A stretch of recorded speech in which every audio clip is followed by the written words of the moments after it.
আমার যখন 1.5 বছর বয়স তখন আমার আব্বা মারা যায়। আচ্ছা, আমি পরিবারের সবার ছোট, আমরা 5 ভাই 1 বোন।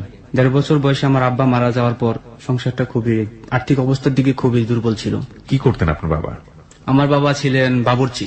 আচ্ছা, তো আমাদের সংসারে সেই সমস্ত খুব টানাটানি ছিল। তা নানার বাড়ি থেকে অনেক সাহায্য করতো, আমার মামা অনেক সাহায্য করতো। তো আমার স্কুল লাইফটা খুব কষ্টে জীবন যাপন করা হয়েছিল। দেখা যেত যে আমি স্কুলে গেছি, মাঝে মাঝে দেখা যায় আমার পকেটে 1 টাকাও থাকতো না। জি, আমাদের ওখানে আসতে নৌকার প্রয়োজন হয়, তো ওখান থেকে আসতে তো অনেক সমস্যা। তো নৌকার ভাড়া নেই, কিভাবে যাবো, বন্ধু বান্ধব আছে, তাছাড়া আমি স্কুলে যেতে হাই স্কুলে যখন পড়তাম তখন মেয়ে ফ্রেন্ড আছে কতগুলা, ওরা দেখা যায় একটা নিজের একটা প্রেস্টিজের ব্যাপার, তো ওদের সামনে যদি ভাড়া চায় নৌকালা ভাড়া কিভাবে দেবো। আচ্ছা, যদি ভাড়া না দিতে পারেন তাহলে একটা প্রেস্টিজে। কোন ক্লাসের কথা বলছেন এটা? যখন আমি ক্লাস 8, 9, 9, 10 পড়ি, 8, 9 এ পড়ছেন। ওকে, তখন আমি ওদের সামনে যেতাম না। ওরা জিজ্ঞেস করতো, তুই যাবি না? আমি বলতাম যে না, একটু কাজ আছে বাজারে, তারপরে স্কুলে যাবো। হ্যাঁ, তারপরে যাবো। আসার সময় তো আমার ভাই দেখা যায় নৌকা অনেক সময় পার করে দিত, আর যাওয়ার সময় তো আর ভাই তো এত দূর আসা সম্ভব না। আর তখন তো মোবাইল ফোন ছিল না। মানে নৌকা কি আপনাদেরও ছিল? একটা নৌকা আমাদের ছিল, কিন্তু সেই নৌকাটা কি পারিবারিক কাজে ব্যবহার করা হতো, মানে আলটিমেটলি এখানে পারাপারের কাজে ব্যবহার করার সুযোগ ছিল। আর আমাদের বাজার থেকে বাড়ির ডিস্টেন্সটা অনেক। আচ্ছা, তো ওরা সবাই যখন চলে যেত, যখন নাকি অন্ধকার হয়ে যেত, তখন আমি নিজে পেনটা খুলে দেখা যায় পেন এবং বই একসাথে বেঁধে তারপরে সাঁতার দিতেন নদীতে। হ্যাঁ, ওই সময় আমরা এটা কি মানে স্কুল ছুটি হওয়ার পরে? স্কুল ছুটি হওয়ার পরে যখন মানে সন্ধ্যা হয়ে যেত 5টার পরে সাধারণত। বুঝতে পেরেছি। এভাবে আমার স্কুল লাইফটা কেটেছে। তো এক পর্যায়ে যখন নাকি আমি এসএসসি পরীক্ষা দেওয়ার পরে, তারপরে যখন নাকি ইন্টারে চলে গেলাম, তখন একটু আর্থিক অবস্থা ভালো হয়েছে, ভাইয়েরা বাইরে চলে গেছে। ইন্টার পাস করার পরে দেখা যায় যে আর পড়াশোনা বা পারিবারিক একটা চাপ, পরিবারে হাল ধরতে হবে, যার কারণে আমি প্রবাসে যাওয়ার জন্য প্রস্তুত হলাম। প্ল্যান করছেন? অ্যাকচুয়ালি আমি সিঙ্গাপুরে যখন ট্রেনিং সেন্টারে ভর্তি হই, তখন আমাদের বাড়িতে একটা গাভী ছিল। সেই গাভীটা বিক্রি করে আমি ট্রেনিং সেন্টারে ভর্তি হই। মানে ট্রেনিং সেন্টারের খোঁজটা পেলেন কিভাবে আপনি? আমার এক চাচাতো ভাই আছে, ওর ভাই আরো 2টা সিঙ্গাপুর থাকে, ও ট্রেনিং সেন্টারে লোক ভর্তি করায়। আচ্ছা, 2009 সালের কথা। 2009 সালে। ওকে, ট্রেনিং সেন্টারে ভর্তি হলেন। ট্রেনিং সেন্টারে ভর্তি হওয়ার পরে ওখানে আমি প্রায় 1 বছর ট্রেনিং দিছি। জীবনে কখনো কাজ করিনি, পড়াশোনার মধ্যে ছিলাম। আমার অনেক পরিশ্রম হতো, যে সবাই কাজ করতো কিন্তু আমি কাজ করতে পারতাম না। যখন রাত 12টা বাজে সবাই ঘুমায় যেত, আমি ছাদের উপরে গিয়ে একা একা কান্না করতাম। আল্লাহর কাছে বলতাম যে আল্লাহ, আমার কাছে তো শক্তি আছে, সবাই পারে, আমি কেন পারি না? সবাই ঘুমাইতো কিন্তু আমি ঘুমাইতাম না। তো এক পর্যায়ে দেখা যায় আমার কাজে অনেক স্পিড হয়ে গেছে। কি কাজ ছিল এটা? আমার কনস্ট্রাকশনের, এটা মেটালের কাজ, যে আপনারা দেখেন না বিল্ডিং এর যে বিভিন্ন স্ল্যাব যখন মেকিং করে রিবার দিয়ে রড দিয়ে মেকিং করার পর নিচে যে আপনার ঠেকনাতে গুলা দেওয়ার পরে মেটাল বসানো হয় না, সেই মেটালের কাজটা আমি করছি। ওকে, যেগুলার একটা একটা বেড়ার ওজন প্রায় 80 কেজি। যারা হয়তো বা কাজগুলা করছে তারা বলতে পারবে। নিজে 2 হাত দা তুলতে হয়, এবং একটা সেনুর ওজন হচ্ছে 2 কিলো, 2টা ইউক্লিপের ওজন প্রায় 1 কিলো। এগুলো একসাথে নিয়ে উঠে তারপর ক্লিপ লাগাইতে হয় বা সেনুদের বাইরে লাগাইতে হয়। মাই গুডনেস, মানে অনেক পরিশ্রম। মানে ইন্টারমিডিয়েটে পড়বে একটা ছেলের বয়স তখন 16 থেকে 18 বছর, এবং বুঝতেই পারছেন এমন একটি পরিবারে বড় হচ্ছে সে, যার খাদ্যের পুষ্টিমান কিরকম হতে পারে, কারণ নিদারুণ দৈন্য অবস্থা, এবং সেই ছেলেটিকে এই কাজটি করার জন্য ভয়াবহ রকমের চেষ্টা করতে হচ্ছে, মানে ভবিষ্যৎ পাল্টানোর জন্য। ওকে, যাই তারপর আমি ট্রেনিং সেন্টারে ট্রেনিং দেওয়ার পরে যখন নাকি আমার ফাইনাল পরীক্ষা হলো, ফাইনাল পরীক্ষা দেওয়ার সময় ইনশাল্লাহ ফাইনাল পরীক্ষা পাশ করলাম। ইন্টারমিডিয়েট পাস করলেন আপনি? না, আমি যে সিঙ্গাপুরে। আচ্ছা, সিঙ্গাপুরের, মানে সিঙ্গাপুরের ব্যাপারে যে এক্সামের কথা বলছিলেন আপনি, এখানে ভোকেশনাল ট্রেনিং এর যে এক্সাম। ওকে, আচ্ছা। তারপর পাশ করার পর সিঙ্গাপুরে যাওয়ার জন্য আইপি আসলো, ভিসা আসলো, সিঙ্গাপুর চলে গেলাম। চলে যাওয়ার আপনার নিজের কত টাকা লেগেছিল সিঙ্গাপুর যেতে? 5.5 লাখ টাকা। 5.5 লাখ টাকা আপনি কিভাবে ম্যানেজ করলেন? এগুলো আমার ভাইরা দিয়েছে, কারণ আমার ভাইরা সৌদি আরব থাকে। তার আমার আপাকে আমি স্যালুট জানাই। উনি আমার জন্য অনেক কিছু ত্যাগ ছিল। আমার আপা কিন্তু খুব দারিদ্র, আমার দুলাভাই গৃহস্থালি করে, কিন্তু উনার জমানো টাকা দিয়ে আমাদের 2 ভাইকে বিদেশ পাঠাইছে। আপনার 5.5 লাখ টাকা আপনার ভাই বোনরা মিলে কোনোভাবে ম্যানেজ করে দিল, এবং আপনি সিঙ্গাপুরের দিকে যাত্রা শুরু করলেন। তারপর যেদিন আমার ফ্লাইট, জি, আমি তো কখনো বিমানে উঠি নাই, বা বিমান দেখতে কিরকম, বা এমনি দেখছি আকাশ দিয়ে উড়ে যেতে দেখছি। চলে যাওয়া আমার কাছ থেকে বিদায় নিলাম, সবার কাছ থেকে বিদায় নেওয়ার পরে যখন এয়ারপোর্টে আমার ভাই আমাকে পৌঁছে দেওয়ার জন্য, আমার ভাইও ছিল আমার সাথে। তো আমার ভাই আমি যখন যাই, আমার মা চোখের পানি আমার বুকের মধ্যে জড়াই দিয়ে বলছিল, বাবা তুই সবার ছোট, তুই চলে যেতেছস। আমার মা আমাকে ভীষণ ভালোবাসে, আসলে প্রত্যেক মায় প্রত্যেক সন্তানকে ভালোবাসে। তো আমার মা আমার বুকে জড়ায় অনেক কান্না করছে। আমি শুধু আমার মাকে সান্ত্বনা দিয়েছি। মানে এয়ারপোর্টের ভিতরে যখন ইমিগ্রেশন ক্লাসের ভিতরে ঢুকে, তখন সেই সময় একটা ফিলিংস আসে, তখন মনে হয় যে জাতীয় সঙ্গীতের কথা, আমার সোনার বাংলা আমি তোমায় ভালোবাসি। আসলে এখানে যে একটা ফিলিংস, যে অনুভূতি, চোখের পানি, আমার মনে হয় না এরকম কোন মানুষ যারা ঘুরতে যাবে তাদের দাম বলতে পারি না, যারা কাজে যাবে কাজ করার জন্য চোখের পানি কেউ আটকে রাখতে পারবে। তখন আমার ভাইয়ের চোখের পানি ঝরঝরায় ঝরতেছিল এবং আমার চোখের পানি ঝরঝরায় ঝরতেছিল। আমাকে যতক্ষণ পর্যন্ত দেখা গেছে আমার ভাই ততক্ষণ পর্যন্ত তাকায় রয়েছে আমার দিকে এবং হাত দিয়ে ইশারা দিছি। তারপর যখন বিমানে উঠলাম, বিমানে ওঠার পরে তো তখন তো একটা অন্যরকম ফিলিংস আসে, কারণ আমি জীবনে কখনই বিমানে উঠিনি, তখন একটা ভয় ভয় লাগছিল। তারপর দেখা যায় যখন সিঙ্গাপুর বিমানটা ল্যান্ড করে তখন সবাই একটা চিৎকার মানে একটা হুল্লার দিয়ে উঠলো, এই সিঙ্গাপুর চলে আসে। যখন নাকি বলছে লেডিস এন্ড জেন্টলম্যান যে ওয়েলকাম টু সিঙ্গাপুর, ওকে, কারণ এত দিনের সাধনা আমার মতো এরকম অনেক আছে যারা ট্রেনিং দিয়ে যেতেছি। যখন সিঙ্গাপুর ইমিগ্রেশন পার হয়ে যখন আমি গেছি তখন আমার কাছে একটা স্বপ্নের জগতের মতো মনে হয়েছে, অন্যরকম একটা মানে নিজের চোখে না দেখলে বিশ্বাস করা যাবে না যে সিঙ্গাপুরটা আসলে কি এত সুন্দর, অত্যাধুনিক ব্যবস্থা, কল্পনা করতে পারিনি যে জীবনে এরকম জায়গার মধ্যে এসে পৌঁছাবো। তারপর যখন নাকি আমরা ইমিগ্রেশন পার হলাম তখন আমরা মানে আমাদের এজেন্টের জন্য অপেক্ষা করলাম। কিছুক্ষণ পরে এজেন্টের গাড়ি আসলো, গাড়িতে এসে তা নিয়ে যাচ্ছে, বাসায় নিয়ে গেল আর কি, নিয়ে যাবো। যখন নাকি আমরা গাড়িতে, তো আমরা 4 জন ছিলাম একসাথে, তো আমরা দেখলাম যখন হাইওয়ে রুট বা সিঙ্গাপুরের গাছ চারদিকে শুধু সারি সারি ফুল গাছ, মানে অন্যরকম একটা ফিলিংস। কোথায় আসলাম, মানে মনের মধ্যে হাজার দুঃখের মাঝে একটা সুখ মানে লুকিয়েছে, মানে হাসি হাসি লাগছে। তারপরে যখন আমাদের বাসায় দিয়ে আসলো, আমরা আসলে কি আমাদের কোনো বাসা ছিল না, আমরা যেখানে কাজ করতাম সেখানে আমাদের বাসা ছিল। সেটা ছিল কনস্ট্রাকশন সাইট, একটা ফ্যাক্টরি হইতেছিল, তখন এই ফ্যাক্টরির মধ্যে আমরা ছিলাম। রুমটা ছিল খুবই নোংরা, বাইরের পরিবেশটা এত সুন্দর কিন্তু ভিতরের পরিবেশটা যে এত নোংরা, সেখানে যা ভাষায় প্রকাশ করার মতো না। বৃষ্টি হইলে পানি জমা যেত, কিন্তু সিঙ্গাপুরে বাহিরে চাকচিক্য, কিন্তু ভিতরে যারা ওয়ার্কার, যারা কাজ করে দেশে, তারাই বলতে পারবে যে সিঙ্গাপুরে কতটা কষ্ট। এখানে আমি ভোর 5টা বাজে উঠতাম, খাবার মেকিং টেকিং প্যাকিং করার পরে তারপরে লরির জন্য অপেক্ষা করতাম, লরি আসতো, লরি, ওকে, কাজের সাইটে যেতাম 6:30 বাজে, সেফটি মিটিং এর পর 8টা বাজে কাজ স্টার্ট করতাম। 8টা বাজের মধ্যে এর মধ্যে ব্রেক হইতো শুধু 12টা বাজে, এর মধ্যে কফি টাইম কিছু টাইম দিত না। টানা 4 ঘন্টা কাজ, টানা 4 ঘন্টা কাজ। তাও কাজ করতাম আমি রিভারের রডের কাজ, ওখানে গিয়ে এই কাজ পাই না, রডের কাজ করছি। 32 মিলি রড আমার প্রতিদিন ক্যারি করতে হতো কাঁধে করে। 32 মিলি রড, আমরা দুজন, একজন এ মাথা একজন ও মাথা, এরকম করে আমার কাঁধে কহর পড়ে গেছিল, মানে রড টানতে টানতে শুধু চোখের পানি ফেলাইতে পারতাম, আর কোনো কিছু বলা নেই। কারণ 5 লক্ষ 5.5 লক্ষ টাকা ব্যয় করে আছে আমাদের মতো মধ্যবিত্ত ফ্যামিলির ছেলে বা গরিব। অ্যাকচুয়ালি ধরতে গেলে আমার ভাইদের টাকা, আমি ঋণ পরিশোধ না করে কি আমি দেশে চলে যেতে পারি নাকি? তো অনেক কষ্ট, অনেক ত্যাগ স্বীকার করো। 1 বছর ছিলাম ওই কোম্পানিতে, 1 বছর থাকো। তারপর মাঝে মাঝে দেখা যেত যে ফুল ম্যানেজার সাইন কাটতে কেটে দিত, 8 ঘন্টা 10 ঘন্টা ও করছি কাজ, 2 ঘন্টা মাইনাস করে দিত, কেটে দিত। ওখানে আপনাদের পেমেন্ট সিস্টেম কি ছিল? পেমেন্ট সিস্টেম আমার স্যালারি সিস্টেম ছিল, মান্থলি স্যালারি আর না আমাদের বেসিক, মানে দৈনিক আপনি যা কাজ করবেন সেটার উপরে। কিভাবে পেমেন্টটা হতো শুনি একটু, কত টাকা পেতেন প্রতিদিন? প্রতিদিন 18 টাকা ছিল বেসিক, 8টা তো 5টা, এর মধ্যে 2 ঘন্টা যদি মাঝে মাঝে ওভার টাইম দিত তাহলে হতো 2 ঘন্টা ওভার টাইমে। একদিন কাজ করে বাংলাদেশি টাকায় কত টাকা রোজগার করতেন? 1800-1600 টাকার মতো হতো। 1800-1600 টাকার মতো হতো। তার মানে মাস শেষে আপনার কত টাকা রোজগার হতো? মাস শেষে দেখা যায় ওভার টাইম ভালো হলে কোনো মাসে 45-50 এরকম। 45-50 আপনার রোজগার হতো নাকি খেয়ে দিয়ে থাকতো? খেয়ে দিয়ে দেখা যায় 30-35 থাকতো। 30-35 থাকতো, এই 30-35 আপনি দেশে পাঠিয়ে দিতেন? দেশে পাঠাতাম। এইরকম ভোর 5টা থেকে শুরু করে রাত 8টা-10টা পর্যন্ত জব করে এই অবস্থা কন্টিনিউ, কোনোদিন অফ দেওয়া যাবে না। রবিবার পর্যন্ত ওখানে, রবিবার হলিডে, রবিবার পর্যন্ত অফ দেওয়া যাবে না। যদি কাজ না করো তাহলে 20 টাকা করে কাইটা নিবে। ওকে, যার জন্য আমরা বাধ্য হইতাম কাজ করার জন্য। তো পরবর্তীতে যখন অনেক কষ্ট করে 1 বছর কোম্পানিটা থাকার পরে অর্ধেক টাকা বাড়িতে দিচ্ছি, কারণ এত টাকা দেওয়া কিভাবে সম্ভব? 30,000 টাকা মানে আমি 5.5 লাখ টাকা 1 বছর কত আসে? অর্ধেক টাকার মতো দেওয়ার পর আমি রিটার্ন ব্যাক করি, এবার বাড়িতে চলে আসি। পরবর্তীতে আবার যাওয়ার পরে যখন নাকি 1 বছর বয়স, সেই সময় হঠাৎ একদিন আমি 10টা ডিউটি করে আসছি। আসার পরে আমি প্রতিদিন বাড়িতে কথা বলি, আম্মার সাথে কথা বলি, আত্মীয় স্বজনদের সাথে কথা বলি। তো আমি রং নাম্বারে ভুলবশত কল ডায়াল করে ফেলছি। তো আমি বাংলাদেশে, হ্যাঁ বাংলাদেশে, আসসালামু আলাইকুম, আমি সালাম, ওয়ালাইকুম আসসালাম।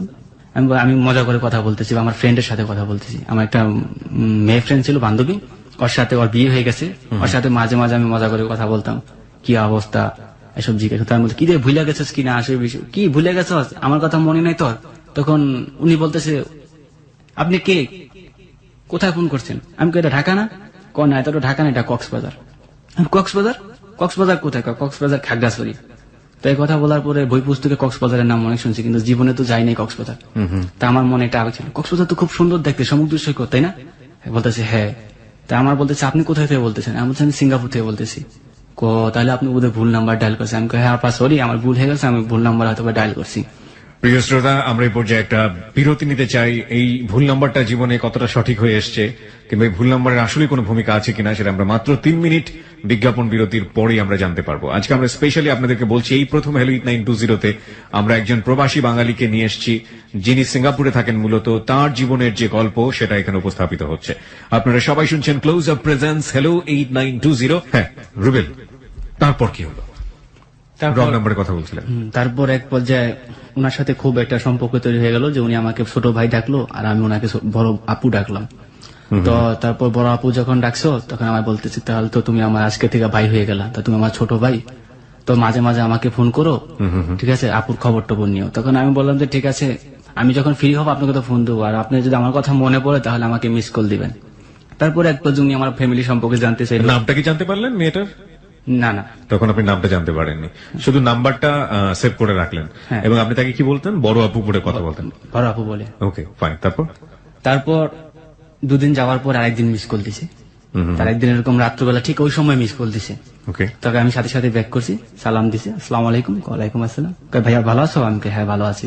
কথা বলতে বলতে সে আমাকে জিজ্ঞেস করলো ফ্যামিলি হিস্টোরি সম্পর্কে, তোমার ভাই বোন কেজন কি আসবে বিষয়। তখন আমি বললাম যে আমরা 5 ভাই 1 বোন, আমি সবার ছোট, আমি সিঙ্গাপুর প্রবাসী, আমার আর সব ভাইয়েরা সৌদি আরব থাকে ওনারা, আমি সিঙ্গাপুরে আছি। তারপর ওনার ফ্যামিলি সম্পর্কে জিজ্ঞেস করলাম, তো উনি আমাকে বললো যে আমার 2 মেয়ে 2 ছেলে। ওকে, বড় মেয়ে কক্সবাজার মহিলা কলেজ বিএসএস পড়তেছে, ইন্টার কমপ্লিট করছে।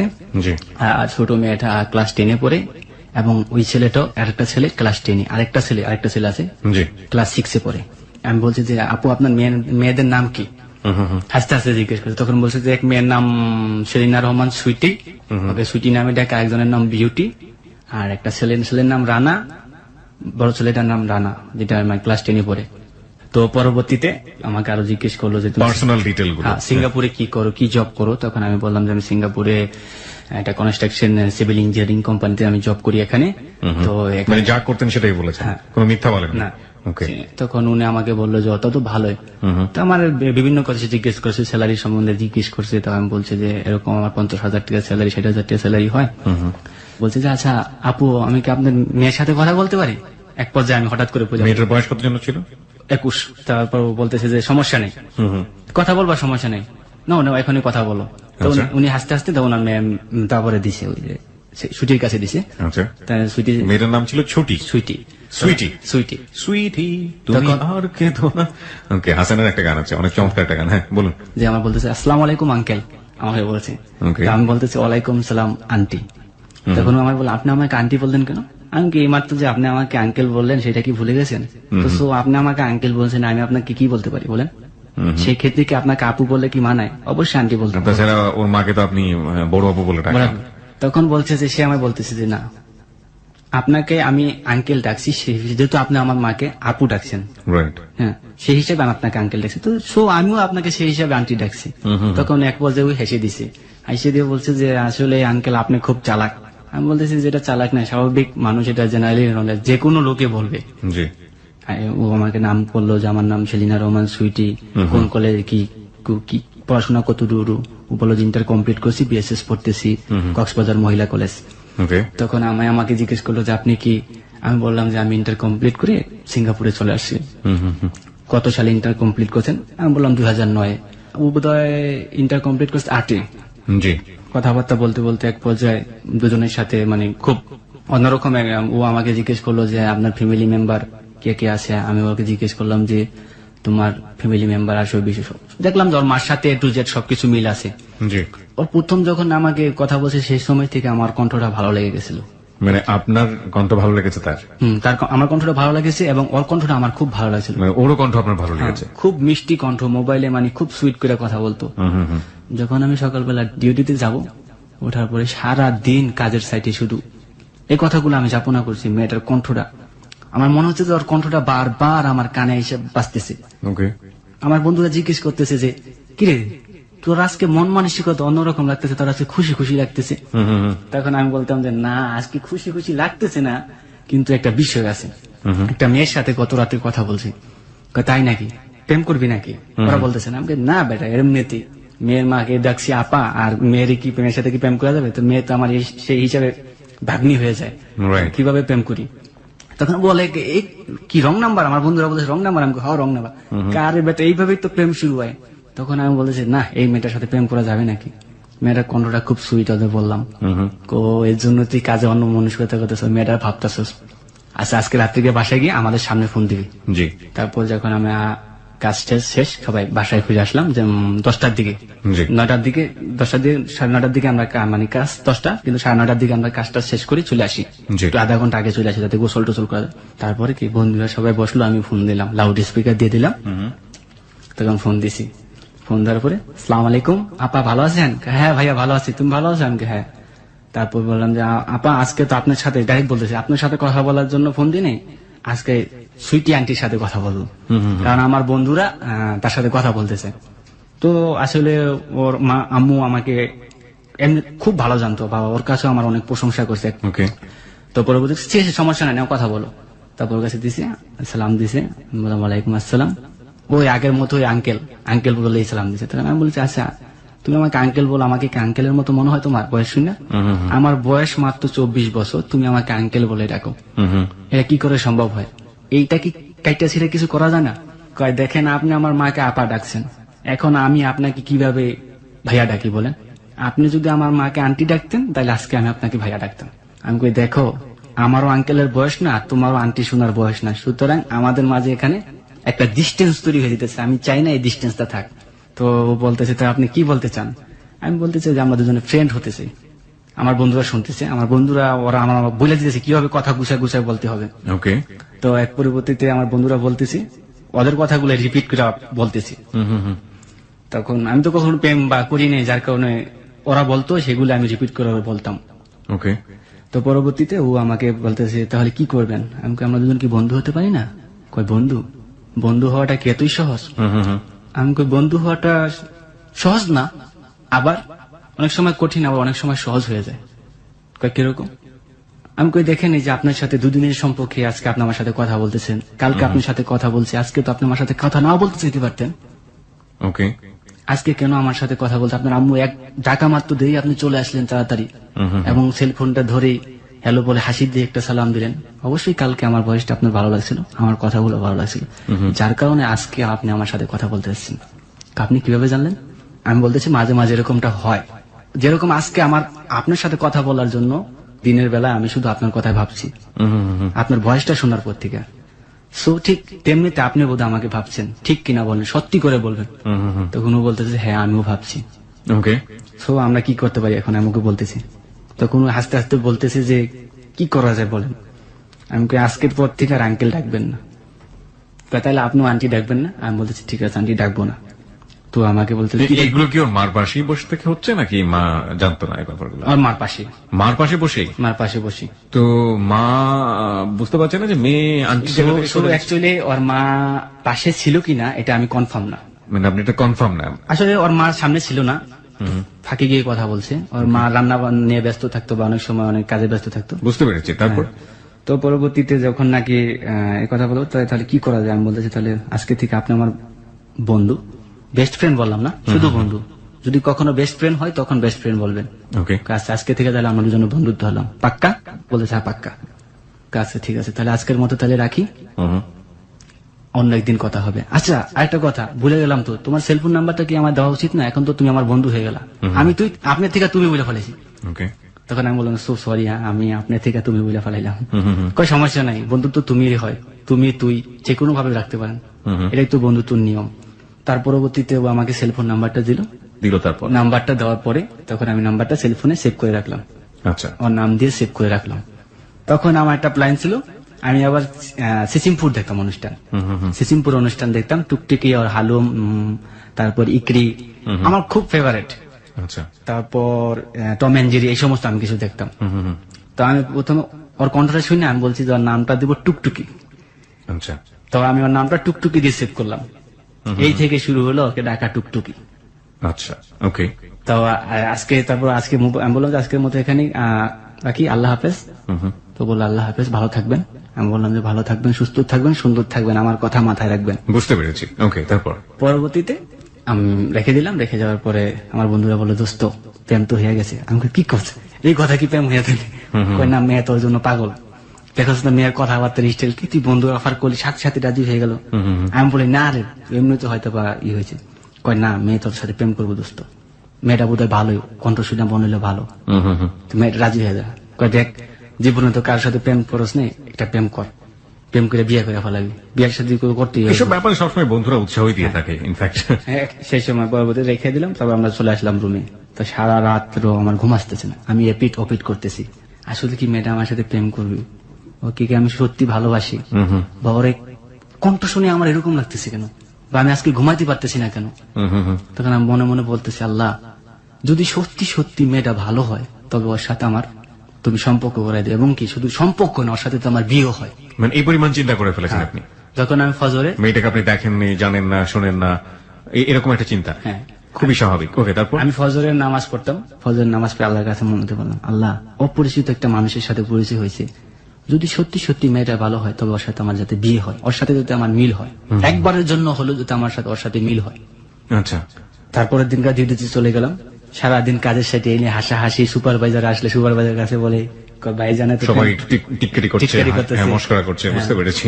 যে সাইট ম্যানেজার আসলে বলে ইংলিশে, ও সাইট ম্যানেজার কাছে বলতেছে, না রুবেল ইস লাভার বয়। সুপারভাইজার বলে, কি ভাইয়া নতুন প্রেম শুরু হয়েছে, তা আমাদের মিষ্টি খাওয়াও।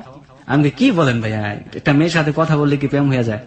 কয় না, সবাই তো বলতেছে প্রেম করতেছে, তাহলে চালায় যাও, দেখা যাক কত দূর হয়। দেখা যায় কাজের দিকে আমার মন মানসিকতা মানে বলতে গেলে নাই। একটা কাজ করতে বললে মানে কিরকম যেন আমার লাগতো, অন্য মন মানসিকতা, আগে এরকমটা কখনই হয় না। ওকে। তো ওদিন কাজ শেষ করে যাও তাড়াতাড়ি বাসায় চলে আসলাম। বন্ধুরা আগেই মানে পাকশাক করে আগে রেডি হয়ে গেছে। ফোন দিতে হবো না ওই সময়, মেয়ের নাম্বারে ফোন দে, মেয়ের নাম্বার তো দিছে। আমি দাঁড়া, মেয়েটা ব্যস্ত থাকতে পারে, পড়াশোনা করতে পারে। কয় না, তোর প্রেমের ক্ষেত্রে পড়াশোনার কোনো ব্যাপার হলো নাকি, প্রেমের জন্য কত কিছু করে। আমার এক বন্ধু বলতেছে যে আমার বউ প্রেমের জন্য জানিস সারা রাত তো জায়গা থাকতো আমার জন্য, আমার মোবাইল কলের জন্য। আচ্ছা, তুই কল দিতেছিস, মেয়ে তোর জন্য অপেক্ষা করতেছে। আমি কই, সত্যি? তুই দেখ না, এক রিং এ কল ধরবে। সত্যি সত্যি যখন রিং দিছি, রিং দেওয়া মাত্র দেই, হ্যালো আসসালামু আলাইকুম, ভালো আছেন? ওয়ালাইকুম আসসালাম, হ্যাঁ ভালো আছি, আপনি ভালো আছেন? হ্যাঁ। আজকে যে আপনি বললেন, ফার্স্টে বলে ফেলে আজকে যে আপনি বললেন। আমি কই, আচ্ছা আস্তে আস্তে ঠিক হয়ে যাবে, একবারে তো সবকিছু হয় না। তো পরবর্তীতে ও আমাকে বললো যে কি দিয়ে খাওয়া দাওয়া করছেন। আমি বললাম যে আজকে গরুর মাংস পাকাইছি।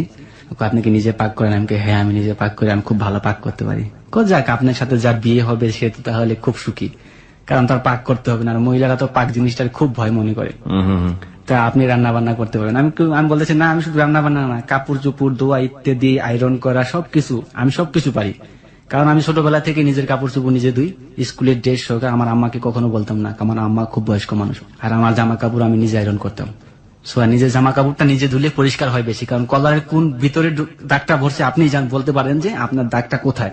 তাই কথা বলার পরে হ্যাঁ এটা কথাটা ঠিক বলছেন, অন্যের উপর ডিপেন্ড করা ঠিক না যে কোনো বিষয়। তখন ও আমায় বললো যে তাহলে কি খাওয়া দাওয়া হয়েছে? আমি হ্যাঁ ইনশাল্লাহ খাওয়া দাওয়া হয়েছে, আপনি খাওয়া দাওয়া করছেন? কয় না আমি খাওয়া দাওয়া করিনি, করবো।